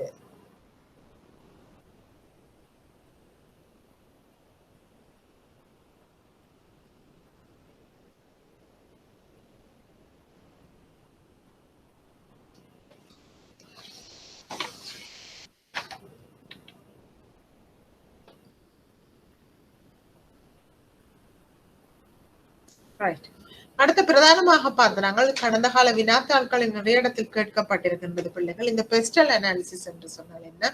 பெஸ்டல் அதாவது PEST factors. PEST, P for politics, நீங்க ஞாபகப்படுத்திக் கொள்ளலாம், அரசியல். இ ஃபார் எக்கனாமிக், பொருளாதார. எஸ் ஃபார் சோஷியல், சமூக. டி ஃபார் டெக்னாலஜி, தொழில்நுட்ப. இவற்றை கொண்டு மேற்கொள்ளப்படுகின்ற அனாலிசிஸ் தான் இந்த பெஸ்ட் அனாலிசிஸ். அரசியல், பொருளாதார, சமூக மற்றும் தொழில்நுட்ப காரணிகள். எங்களுக்கு தெரியும் அரசியல் என்று சொன்னால் உள்நாட்டில் எவ்வாறு அரசியல் பிரச்சனைகள், வெளிநாட்டு சந்தைகளில் ஏதாவது அரசாங்கங்களின் மாற்றங்கள், இவையெல்லாம் எமது குறிக்கப்பட்ட நிறுவனத்துக்கு எத்தகைய தாக்கத்தினை செலுத்தும். பொருளாதார வளர்ச்சி வீதம் எவ்வாறு காணப்படுகிறது, பணவீக்கம் எவ்வாறு மாறிக்கொண்டு போகின்றது, இவையெல்லாம் எவ்வாறு எமது நிறுவனத்தின் நடவடிக்கைகளை பாதிக்க போகின்றன. சமூக பிரச்சனைகளில் ஏதாவது மாறும் தன்மை காணப்படுகின்றன, இதனால் ஏதாவது சுற்றுச்சூழல் பாதிப்புகள் ஏதாவது ஏற்பட போகின்றனவா? ரைட்? மக்கள் தொகையில் வயது அமைப்பில் ஏதாவது மாற்றம் தோன்றுகின்றதா? இவற்றினால் எமது பொருட்கள் சேவைகளுக்கு ஏதாவது பாதிப்பு ஏற்படுமா அல்லது முன்னேற்றம் ஏற்படுமா? ரைட்? அடுத்த தொழில்நுட்பம், விரைவான மாற்றங்கள் தொழில்நுட்பம் ரீதியாக. ஆகவே உலகளாவிய ரீதியில், நாடளாவிய ரீதியில் ஏற்படும் தொழில்நுட்ப மாற்றத்திற்கு ஏற்ப எமது நிறுவனம் சரியான முறையில் எமது தொழில்நுட்பத்தை நாங்கள் அபிவிருத்தி செய்கின்றோமா என்பது தொடர்பாக இவர்கள் பகுப்பாய்வு செய்த வேண்டும் அல்லது அது தொடர்பான தகவல்களை ஆராய்வு செய்தல் வேண்டும். இந்த தந்திரோபாய திட்டமிடல் செயல்முறையின் போது. அடுத்தது நாங்கள் தெரியும் இந்த தந்திரோபாய திட்டம் மிக முக்கியமாக 2 பகுப்பாய்வுகள் காணப்படுகிறது. ஒன்று பெஸ்ட் பகுப்பாய்வு மற்றும் ஸ்வட் பகுப்பாய்வு. ஸ்வட் பகுப்பாய்வு பலங்கள், உங்கள் நிறுவனத்தை பற்றிய சில சாதகமான விஷயங்கள் என்னென்ன விஷயங்கள் உங்களோட நிறுவனத்துக்கு பலம் என்று நீங்கள் எதிர்பார்க்கிறீர்கள். அதிகமான கஸ்டமர் பேஸ் காணப்படும் அல்லது வீட்டுக்கடன் அதிகமாக பெறுகிறார்கள். ரைட்? ஏதாவது ஒன்றில் நீங்கள் ஸ்ட்ரென்த் உங்களுக்கு கூடவாக இருக்கும் உங்களுடைய போட்டியாளர்களுடன் ஒப்பிடும்போது. அத்தகைய விஷயங்கள் எவை? சமூகம் உங்கள் பலமாக எதை பார்க்கின்றது என்பனவற்றிற்கு விடை கண்டுபிடிப்பார்கள் இந்த தந்திரோபாய திட்டமிடல் செயல்முறையின் போது. பலவீனங்கள் என்ன? நிறுவனத்தின் பலவீனங்கள் என்ன? அதிகமாக வாடிக்கையாளர்கள் தற்போது வாய்ப்புகளை அடிக்கடி மீளப்பெறுகிறார்கள் அல்லது எங்களுடைய டிபாசிட்ஸ் குறைந்து கொண்டு போகின்றது என்று சொன்னால் அது ஒரு பலவீனம். இவ்வாறு அடுத்த சமூகம் உங்கள் பலவீனங்களாக எதனை பார்க்கின்றது? கஸ்டமர் கம்ப்ளைண்ட்ஸ்ல பார்க்கலாம் நீங்கள். ஆகவே இவை தொடர்பான தகவல்களை திரட்டி ஆராய்வு செய்த செயல்முறைதான் இந்த பலவீனங்கள். வாய்ப்புகள், உங்கள் சமூகத்தில் அல்லது உங்களுடைய பிராந்தியம் ரீஜனில் உள்ள சில வாய்ப்புகள் என்ன? புதிதாக ஏதாவது அரச காரியாலயங்கள் ஏதாவது திறக்கப்பட்டிருக்கின்றதா? அவ்வாறு இடங்களுக்கு தெரியும். அதிகமான உத்தியோகத்தர்கள் வருவார்கள், அவர்களிடமிருந்து எங்களுக்கு சில வழிகள் வாய்ப்புகளை பெறக்கூடியதாக இருக்கும். அல்லது ஏதாவது அபார்ட்மெண்ட்ஸ் கட்டுகிறார்களா? மக்கள் வீட்டு கடன்களை எடுப்பதற்குரிய வாய்ப்புகள் காணப்படுகின்றனவா? இதெல்லாம் நான் ஒரு உதாரணத்துக்கு தான் பிள்ளைகள் சொல்லுகின்றேன். ஆகவே எத்தகைய வாய்ப்புகள் காணப்படுகின்றது ஏதாவது வளர்ச்சி அடைந்து வரும் போக்குகள் காணப்படுகின்றதா? அரசாங்க வரி கொள்கையில் ஏதாவது மாற்றங்கள் இருக்கின்றனவா? இதனால் ஏதாவது தாக்கங்கள் ஏற்படுமா? அச்சுறுத்தல்கள், அமைப்பு எதிர்கொள்ளும் சில மாகாண அல்லது தேசிய பிரச்சனைகள் என்ன? ஏதாவது பிரச்சனைகள் இருந்தால் அது எமது நிறுவனத்தை பாதிக்குமா? ரைட்? நிறுவனத்தை எதிர்கொள்ளும் சில தொழில்நுட்ப சிக்கல்கள், மற்றைய வங்கி வந்து QR சிஸ்டத்தை அறிமுகப்படுத்தி விட்டார்கள், எமது வங்கி இன்னும் அறிமுகப்படுத்தவில்லை போன்ற பல தொழில்நுட்ப சிக்கல்கள் எவை என்பனவற்றை பற்றி பகுப்பாய்வு செய்கின்ற செயல்முறைதான் இந்த சுவர் பகுப்பாய்வு பிள்ளைகள். ரைட்?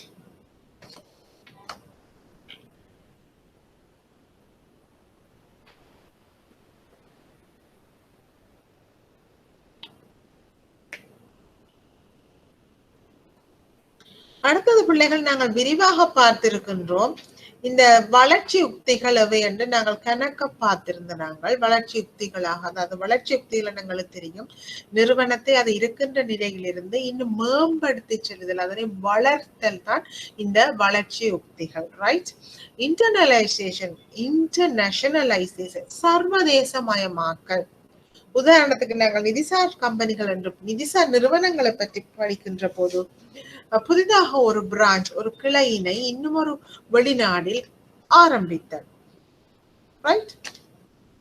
ஜாயிண்ட் வெஞ்சர்ஸ், இரு நிறுவனங்கள் சேர்ந்து கூட்டு முயற்சியாக ஒரு புதிய தொழிலை வந்து தொடங்குதல். கோஆபரேட்டிவ் ஒத்துழைப்பு, மூலோபாய கூட்டணிகள் ஏதாவது உருவாக்குதல்.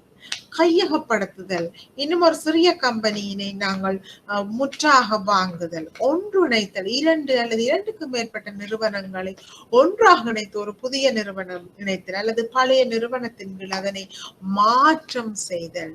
இதெல்லாம் பற்றி நாங்கள் விரிவாக பார்த்திருக்கின்றோம். அநேகமாக கேள்விகளுக்கு இந்த mergers acquisitions வந்து வருவது உண்டு. தயவு செய்து பிள்ளைகள் அந்த விடயங்களை ஒரு கால் நீங்கள் மீளாய்வு செய்து கொள்ளுங்கள்.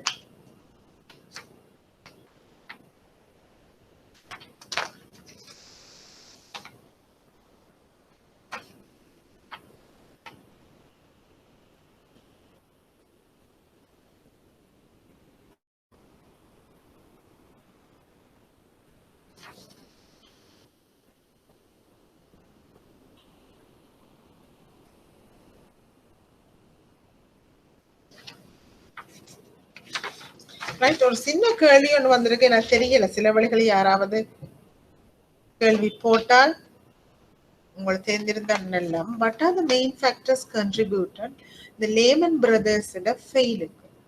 ரைட்? என்னன்னு கேட்டிருக்கணும். அப்ப அப்படி கேட்டாங்களுக்கு தெரியும் அந்த லேமன் பிரதர்ஸ் அந்த வங்கி வந்து ஃபெயில் அடைஞ்சிருக்கு, முறிவடைஞ்சிருக்கின்றது, தோல்வி அடைஞ்சிருக்கின்றது. என்ன காரணங்கள்? ரைட்? இரஸ்பான்சிபிள் லெண்டிங் பிராக்டிஸ், அங்க வந்து சரியான முறையில் கடன்களை வழங்கவில்லை, முறையாக வழங்கவில்லை, நமக்கு விரும்பிய மாதிரி வழங்கி விட்டார்கள்.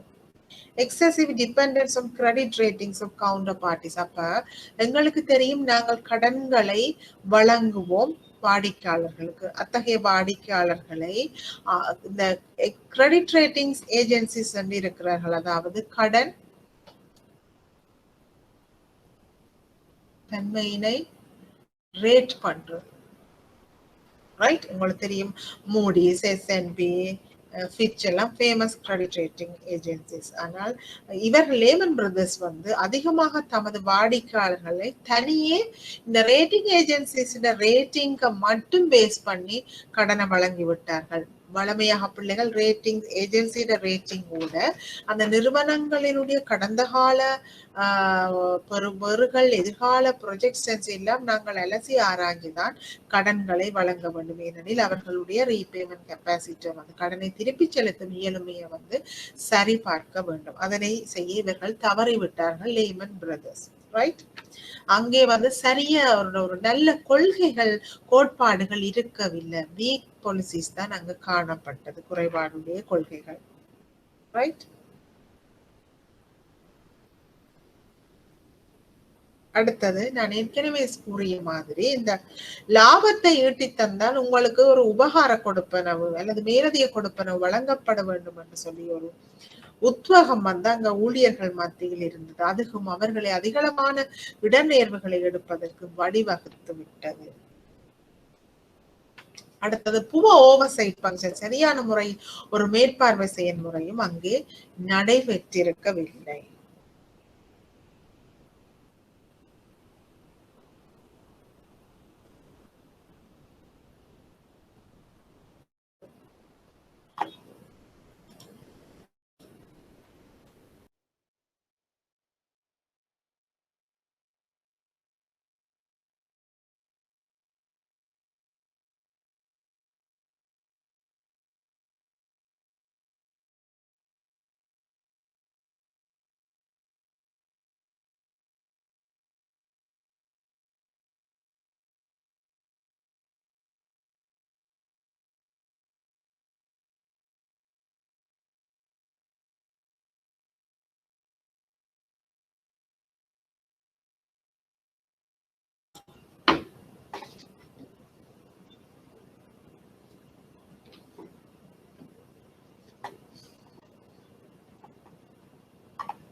ரைட். ஆகவே இவையெல்லாம் தான் இந்த லேமன் பிரதர்ஸ் தோல்விக்கு வந்து வழிவகுத்த காரணிகளாக காணப்படுகின்றன.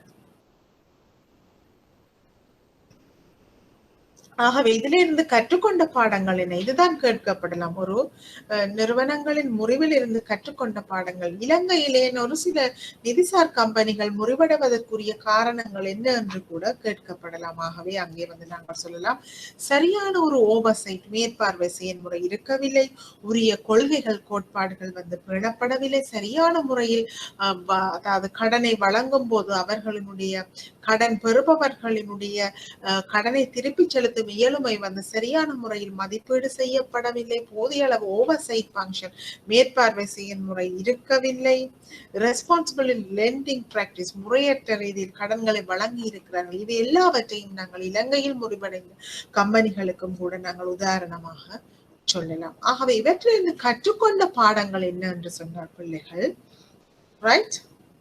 என்னென்றால் ஒரு சின்ன ஒரு பிழையும் நிதிசார் நிறுவனத்தில் விடப்படுகின்ற ஒரு சின்ன பிழை கூட அது அந்த நிறுவனத்தின் வீழ்ச்சிக்கு வழிவகுக்கலாம். அதை கவனத்தில் கொள்ள வேண்டும்.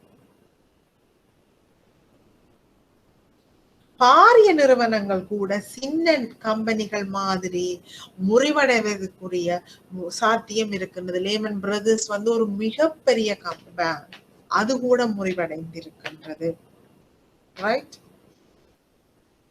அதை விட என்னென்று சொன்னால், தனியாக இந்த கிரெடிட் ரேட்டிங் ஏஜென்சில மட்டும் தங்கி இருக்கக்கூடாது, அல்லது ஆடிட்டர்ஸ் ஒப்பீனியன்ல மட்டும் தங்கி இருக்கக்கூடாது. நீங்கள் கடன்களை வழங்கும் போது அல்லது உங்களுடைய கொடுக்கல் வாங்கலை வழங்கும் போது சரியான முறையில் போதிய அளவு கொள்கை பத்திரங்கள் தயாரிக்கப்பட்டிருக்க வேண்டும், போதிய அளவு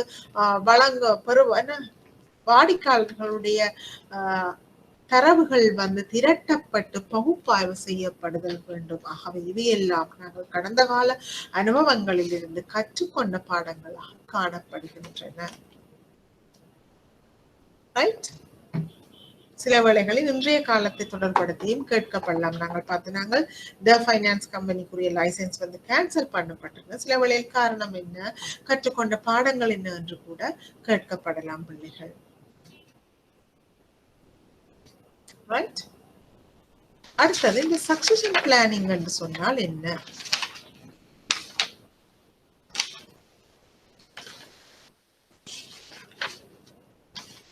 சக்சஷன் பிளானிங் என்று சொன்னால் என்னென்றால், இது ஒரு எஃபர்ட், ஒரு முயற்சி பாதுகாப்பதற்கு. என்னத்தை என்று சொன்னால், நிறுவனத்தினுடைய இயலுமையை to perform key functions, நிறுவனத்தினுடைய முக்கியமான தொழிற்பாடுகள் முறிவடையாமல் எந்தவித பாதிப்புகளும் இல்லாமல் தொடர்ச்சியாக கொண்டு நடாத்தப்படுவதை உறுதி செய்வதற்கு இந்த சக்சஷன் பிளான் வந்து உறுதுணையாக இருக்கின்றது. எவ்வாறு என்று சொன்னால், இந்த சக்சஷன் பிளான் வந்து அடையாளம் காணது நிறுவனத்தில் உள்ள ஒரு பிரதான நிறைவேற்று உத்தியோகத்தர் தற்சமயம் அவர் ரிசைன் பண்ணினார் அல்லது அவர் ரிட்டையர் பண்ணினால் அதற்கு அடுத்ததாக யார் இந்த பதவிக்கு வருவார், திடீரென புதிதாக ஒரு ஆள் அந்த பதவிக்கு வந்து விட முடியாது.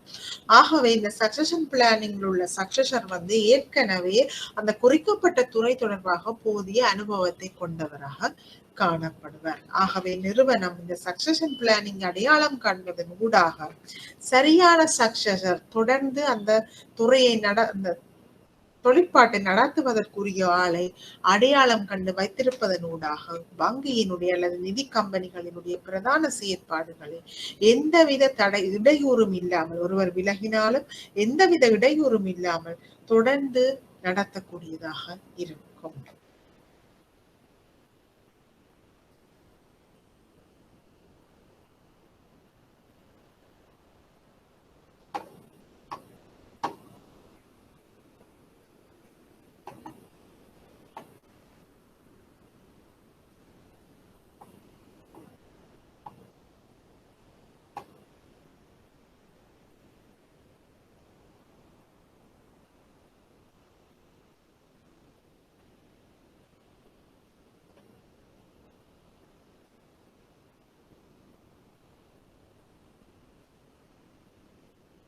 ரைட். அடுத்தது விஷல் ப்ளோவிங்.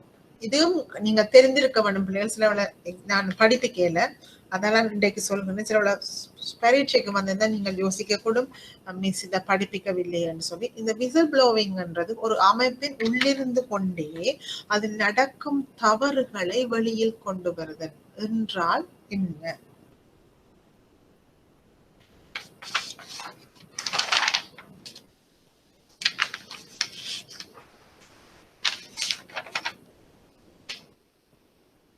என்னன்னு சொன்னார் பிள்ளைகள், whistle blowing is a calling attention over a suspected misconduct at workplace. நாங்கள் வேலை செய்கின்ற இடத்தில் நாங்கள் அனுமானிக்கின்றோம் தவறான நடவடிக்கை இடம்பெறுகிறது என்று எங்களுக்கு தெரிந்தால் அதனை வெளியே கொண்டு வருகின்ற செயற்பாடுதான் இந்த விசில் ப்ளோவிங் என்று சொல்லப்படுகின்றது.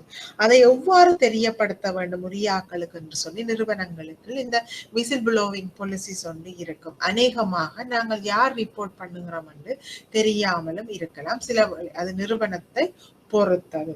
ரைட். அதாவது இத்தகைய மிஸ்கண்டக்ட் தவறான நடவடிக்கைகள் வந்து எவ்வாறு இருக்கும் என்று சொன்னால் மோசடிகள் ஃப்ராடாக காணப்படலாம்.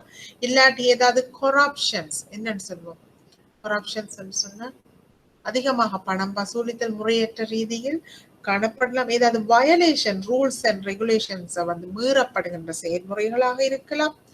ஏதாவது மற்றாக்களுக்கு அச்சுறுத்தல் மேற்கொள்கின்ற செயற்பாடாக கூட இருக்கலாம். ஆகவே இத்தகைய செயற்பாடுகளை வெளிக்கொண்டு வரும் செயல்முறைதான் இந்த விசில் ப்ளோவிங் என்று சொல்லப்படுகின்றது.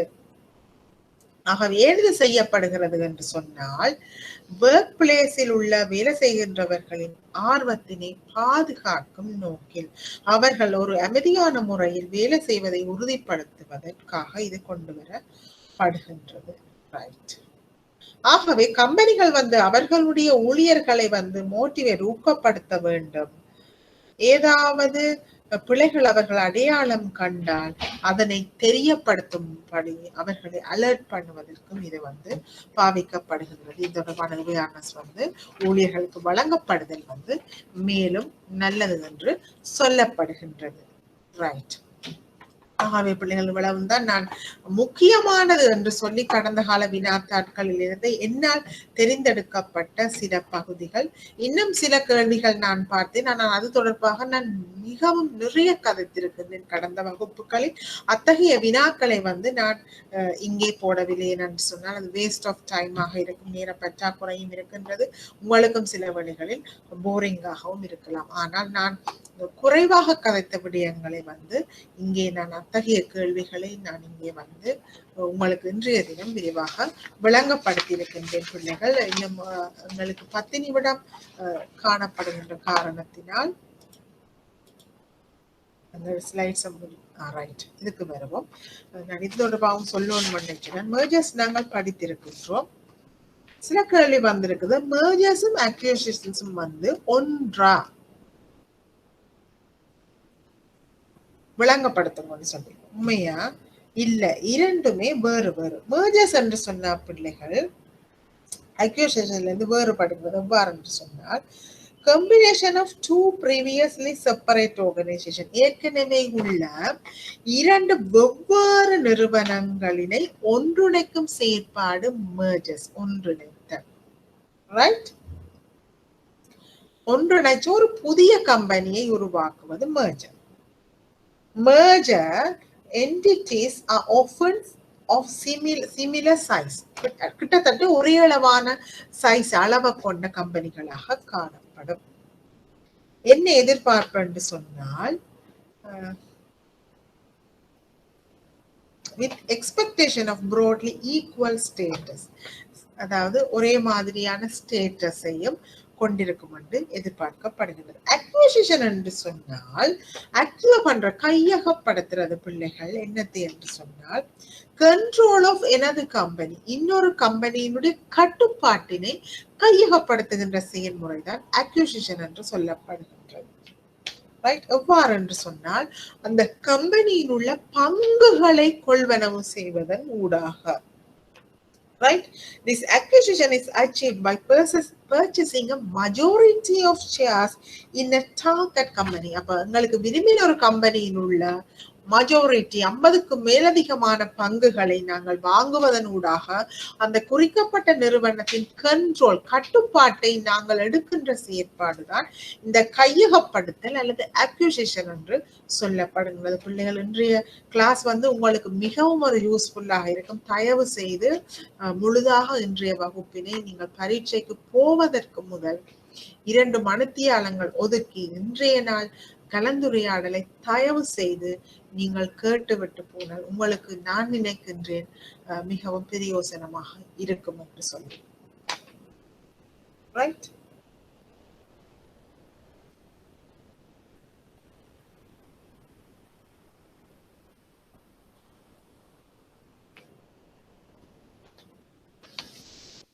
அடுத்தது பிள்ளைகள் briefly explain 3 determinants of mergers and acquisitions. முக்கியமான 3 காரணிகள் என்ன இந்த கையகப்படுத்தலையும் ஒன்றிணைத்தலையும் தீர்மானிக்கின்றன என்று சொல்லி கேட்டிருக்கின்றார்கள். ரைட்? என்ன காரணிகள் என்று சொன்னால் சினர்ஜி பெனிஃபிட்.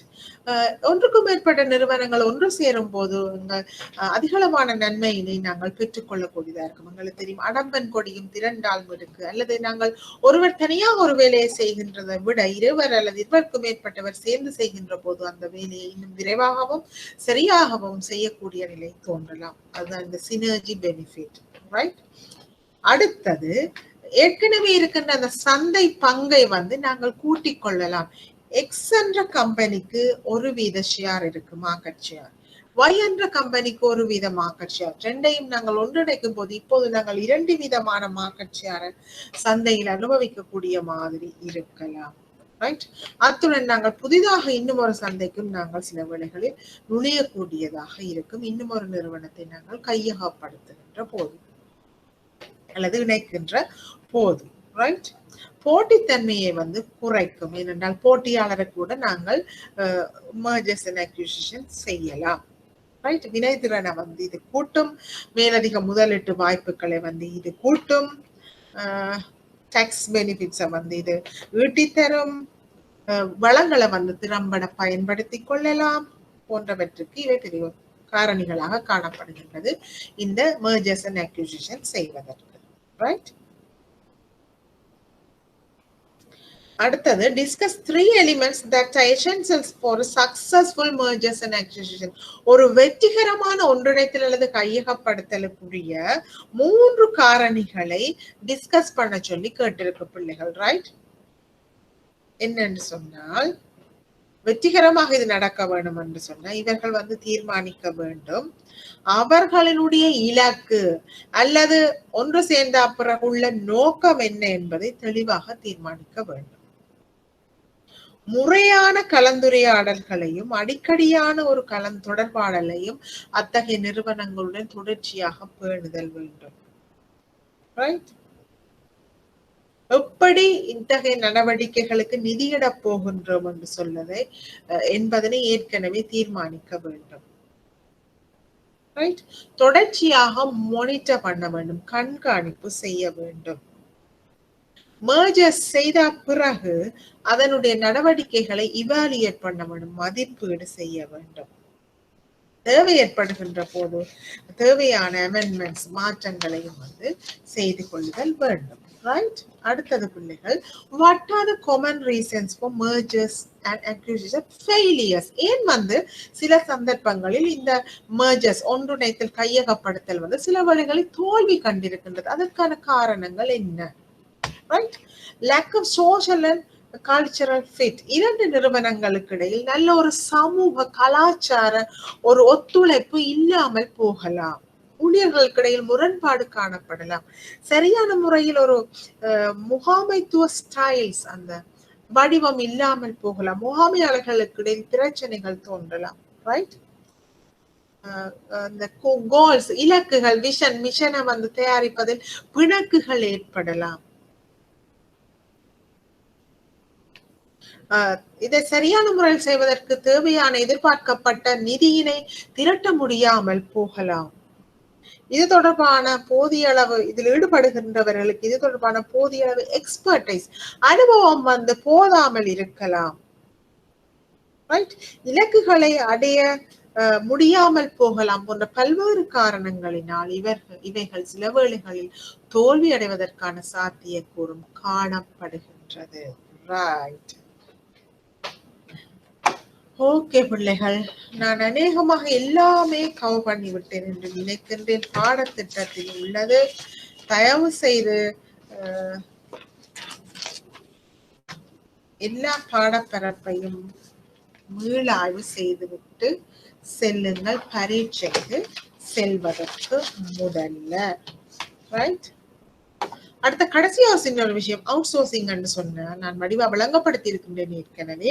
எம்மிடம் உள்ள ஒரு சேவையினை சில வேளைகளில் அதுக்கண்டு அலுவலர்களை நியமிக்கும் போது அதிகமான செலவு செய்ய வேண்டி ஏற்படலாம். ஆனால் அத்தகைய குறிக்கப்பட்ட சேவையினை வழங்குவதற்கு அனுபவம் வாய்ந்தார்கள் அந்த சேவைத்துறையே தமது தொழிலாக செய்பவர்கள் இருக்கலாம். ஆகவே அவர்களுக்கு ஒரு ஃபீயை வழங்கி, ஒரு கொடுப்பனவை வழங்கி அவர்களுக்கு ஒரு குறிக்கப்பட்ட வணிக செயற்பாட்டினை வெளியாட்களுக்கு சேவையினை வழங்குவதற்கு விடுகின்ற செயல்முறைதான் இந்த அவுட் சோர்சிங் அல்லது வெளியாட்களுக்கு சேவையினை வழங்குதல் என்று சொல்லப்படுகின்றது. ஓகே பிள்ளைகள், வெரி குட்.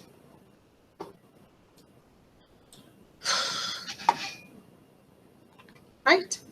ஆகவே பிள்ளைகள், நாங்கள் இந்த ஃபைனான்சியல் இன்ஸ்டிடியூஷன் மேனேஜ்மெண்ட் நிதிசார் நிறுவனங்களின் முகாமைத்துவத்தின் கீழ்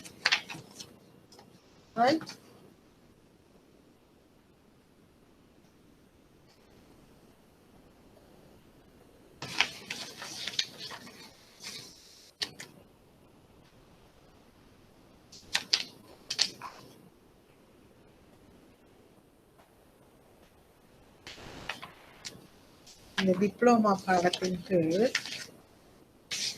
ஒரு ஆப்ஷனல் சப்ஜெக்ட், ஒரு தெரிவு பாடமாக இருக்கின்ற இந்த ஃபைனான்சியல் இன்ஸ்டிடியூஷன்ஸ் மேனேஜ்மெண்ட். ரைட். இதுதான் பாடத்திட்டம் IBS சென்டர்.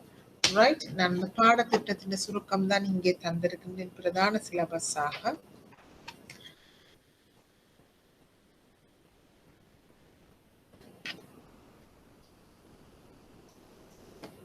ஆகவே இது எல்லாமே என்னால் இயன்றளவு கிடைத்த வழங்கப்பட்ட நேரத்திற்குள் நான் இயன்றளவு நான் கலந்துரையாடி இருக்கின்றேன் என்று நினைக்கிறேன். பிள்ளைகள், தயவு செய்து நல்ல முறையில் கற்று நல்ல முறையில் பரீட்சை எழுதி நல்ல சித்திகளை பெற்று உங்கள் கரியரை வந்து நல்ல முறையில் மேம்படுத்துவதற்கு என்னுடைய மனப்பூர்வமான வாழ்த்துக்கள். நன்றி.